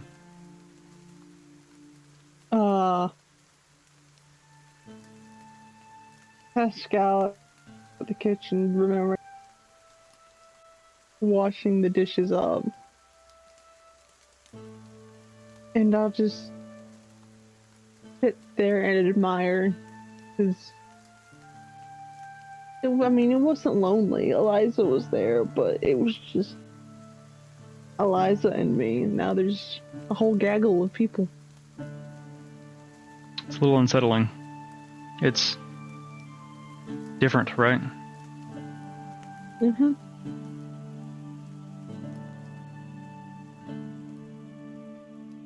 Okay. But a good different.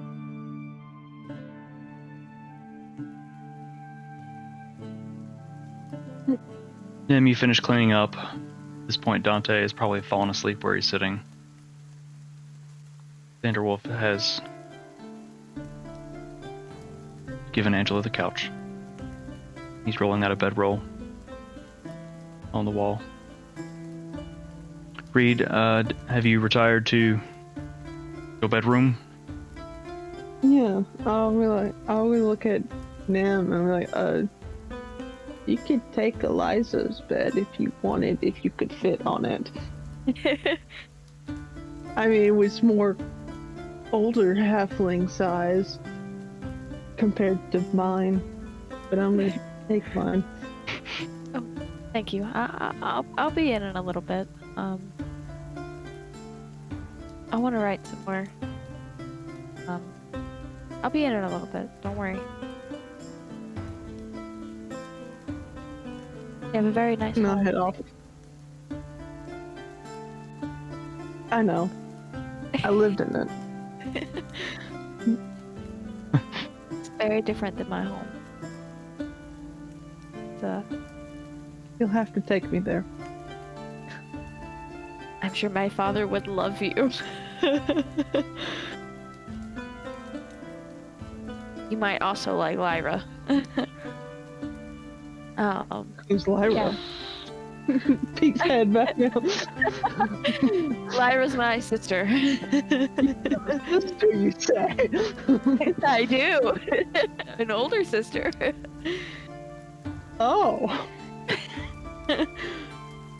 Fight off Dante for the sister. Okay, thank you. I'll be in it a little bit. It almost came out my nose. Mr. DM, I Yes. would like to work on that thing that I told you about. Okay. Do you want to use the one you sent me? Yes. Would you like me to share it? Once I finish it, can I explain it before you show it? Absolutely.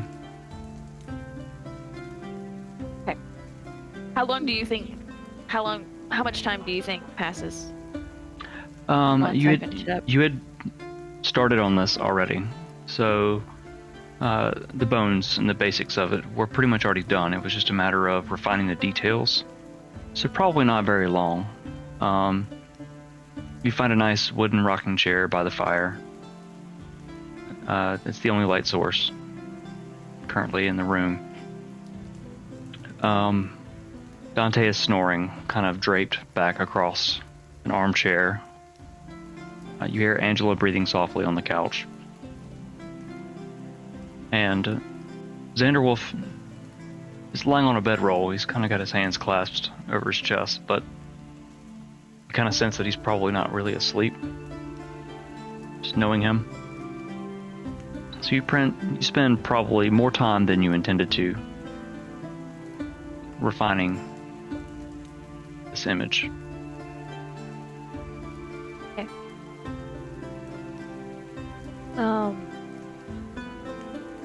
Once I'm completed, I walk into the room and Reed's probably asleep, right? After about an hour, Probably. Reed, you sleep. Yeah, cuddle up with my monkey. Okay. I'm gonna be like, oh, she's gonna hate me for this. I'm gonna walk over to Reed's bed, and I would like to. No, hold on. I would like to very. Whoa! I would like Show to me very on the seesaw gently- where she touched you.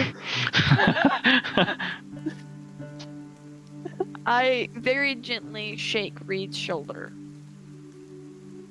and I'm Okay. holding something Yeah. behind my back. No, I don't want a bucket.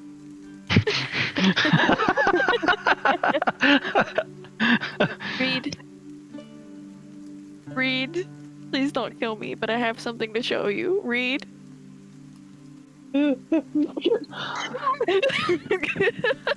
It's okay. Like- It's okay. Ow, fuck!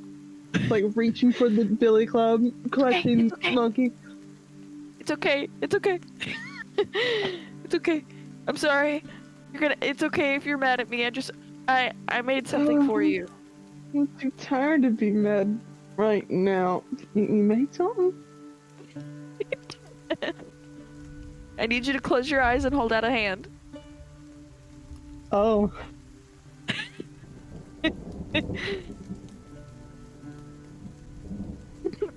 Covering my eyes with Caesar and like holding out my hand and I'm scared. It's also So- it's also dark in this room, except for the light that's being cast from the doorway that you left open. The fire's probably burned down a bit. Oh, well, is there a candle? Yeah. I'm gonna tell Reed to be like, hey, produce flame. Hold I'm out gonna a finger. That's a dangerous thing to ask a half-sleeping halfling to do. Like, halfling. light the candle. Finger. At least it's not the fire sword. Just imagine. House burns down. Yeah. So I light a candle with her finger. And be like, all right, and I'm gonna wave my hand in front of her eyes to see if she can see. And when she doesn't react, Squinting in the light. I'm gonna take her hand, and I'm gonna place something in it, and it's flat, and it's not much bigger than your hand. Well, you get That's not mine. saying much. It's about the same size as your tome. And it's you're like, okay, you can open your eyes. And when you do, you see a small, flat, kind of looks like a book, but it's brown leather. And it's very simple, but it kind of matches Nim's notebook that she made on the road, but just in brown leather. And it opens, and it's very thin. You open it. Yeah. You Raising open that it. brown. You open it, and if Mr. D would be ever so kind.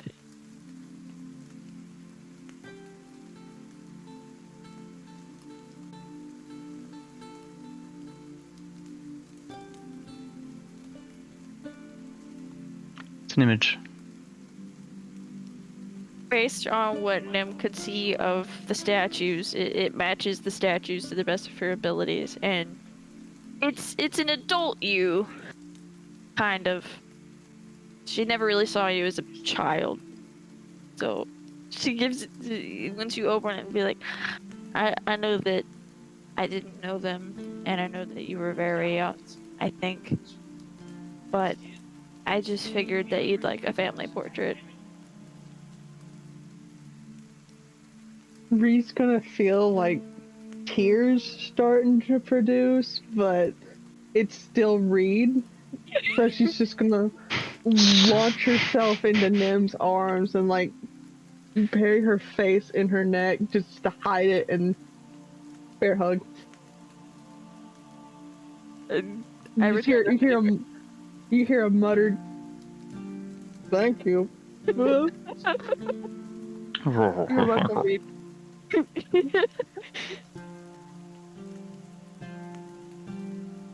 and Nim just says you're welcome, and then she doesn't really know what else to say, so.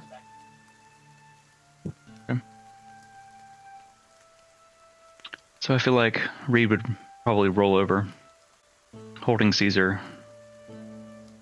holding the image, and roll over her back, by mumbling a good night, quickly falling back asleep. Good night. Good night. I'm gonna take a nap here. Take a nap. And Nim would take the candle that Reed had lit, and walk over and find the other small bed in the room. Sit it on the bedside table. Crawl in and snuff the light out. Fall into a deep sleep.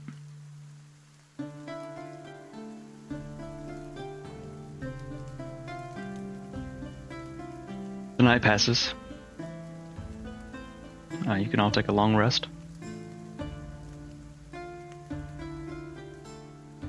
I will do it. Dante.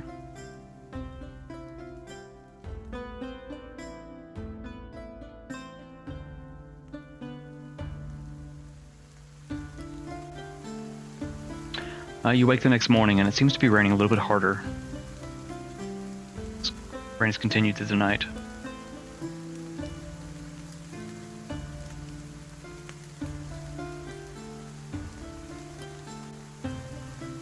You already hear people moving about outside in the great room. What would you like to do?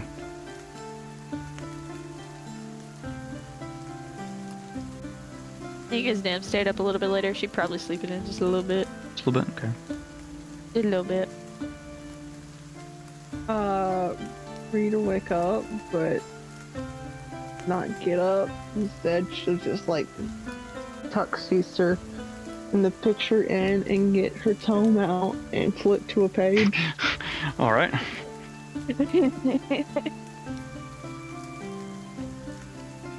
Like my morning routine, IRL, I wake up and scroll Twitter for like 5 minutes. I do the same thing, but I look at solid 10 stuff. All right, where? I gotta figure out where the hell I put this. Get an alert every time you get on the TikTok. Sorry. I mean, it's fine.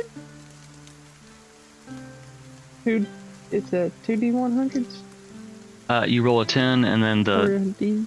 you just roll a 100? D100, yeah. Okay. D100. 40. 40. Ooh, interesting. Okay, let's see. D10. Where's my 10? That's an 8. So a 48. No. Actually, yeah. I picked up my D8. And I was like, that's an 8. And then I found my D10. I rolled it and got an 8. So 48. 48. Okay. So as you open the Verdant Tome, to a random page, the ink begins to bleed into it, creating images and words. As you read through it, you actually recognize this one. It's a warhorse, which I think you already have on your list, right? Yeah. Okay. But you read through and you learn all That's the. what I used in our cooking stream. That's right. I dragged that moose. Elk. That's right. The elk, yeah. You guys are trying to move a heavy giant thing, and you're like, wait a minute. I can be a horse. So you learn much that you already know, and you learn some things that you didn't probably know offhand, as it is now permanently inscribed in your tome.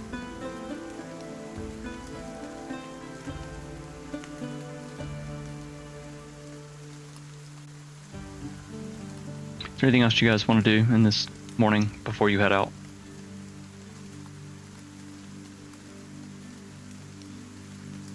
I know that Reed probably had something. I think that we may need to save that for the beginning of next session, since it's a little after 12 now. I know I set this to run until about 12:30, but I think that we can save that to start the next one. You guys can head into Robin. I think we had 9 entries in the giveaway, and I set the threshold at 10. So we will let this one roll. If someone new enters in the map giveaway, then we will give away the sticker. I guess I'll give it away then, since we do not have a stream next Friday. I was debating doing one. I know that the summer months are going to get tricky, so we may have a lot of off weeks, but we'll see. We'll keep you posted if you follow us on our social medias, join our Discord. We'll keep you in the loop what's going on with us. If we do have a random stream on a random day, often don't schedule our random ones where it's mostly me solo. I know that you guys have lives.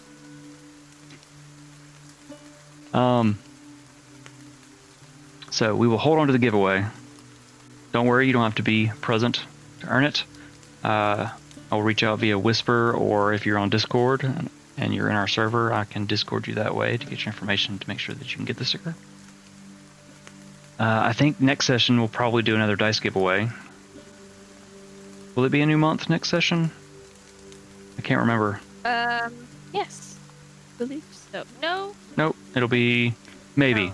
Maybe. It'll be Tentatively we'll give away another dice set. I'll have to look and see. I have a set that I'm Well, willing. technically, I mean, it's the end of the month. It'll be the 28th. Yeah. My calendar. Let's see if I can absolutely just destroy the computer because it is just not having anything I'm doing tonight apparently. Yep. Code overloaded. It didn't even freaking open. Can't see you. I need to see you. Alright, let's see. Real quick. Yeah, the 28th. We're still scheduled to do that one. It's the 3 sessions after that where it gets tricky, so we may have to shift our schedule up a little bit. We'll keep you posted. Check in with our stuff and things to find out. But thank you for watching. Hang out for a few minutes. We're going to find another amazing D&D'er to raid. I know there's not many. I think one of our friends in New Zealand may be on. But I'll leave it up so we can kind of chat. Anybody in the chat, like if you're new and you have any questions, you want to know what the hell's going on, what you missed, fill in some gaps, ask some questions. We're just hanging out. Let me look for someone to raid while we do that. If no one has questions, then I'm just gonna roll it over to our thanks for watching page. Let's see. Oh god, it does.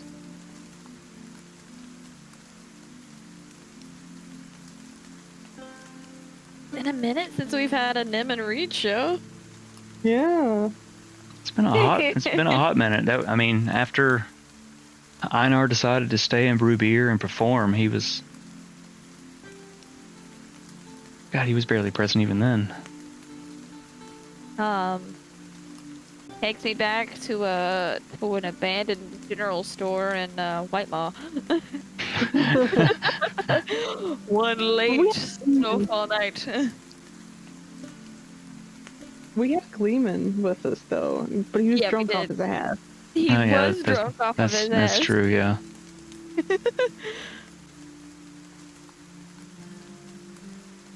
One of the few times we got to see him smile a lot. Yeah.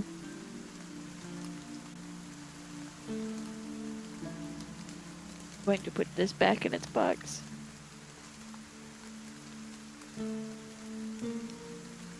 But been a really good session.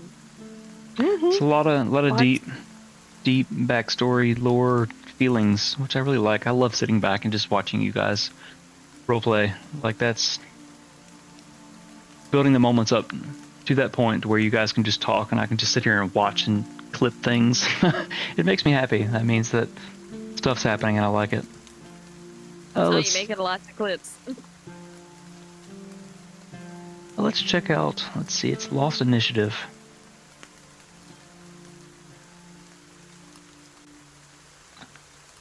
He's having a lot of great one-liners there for a while.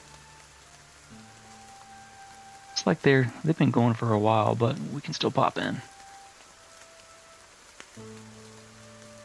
Alright everyone, thank you for watching. I love you all, and I can't wait to see you again. Is it Doomsday yet? Adventurous calling.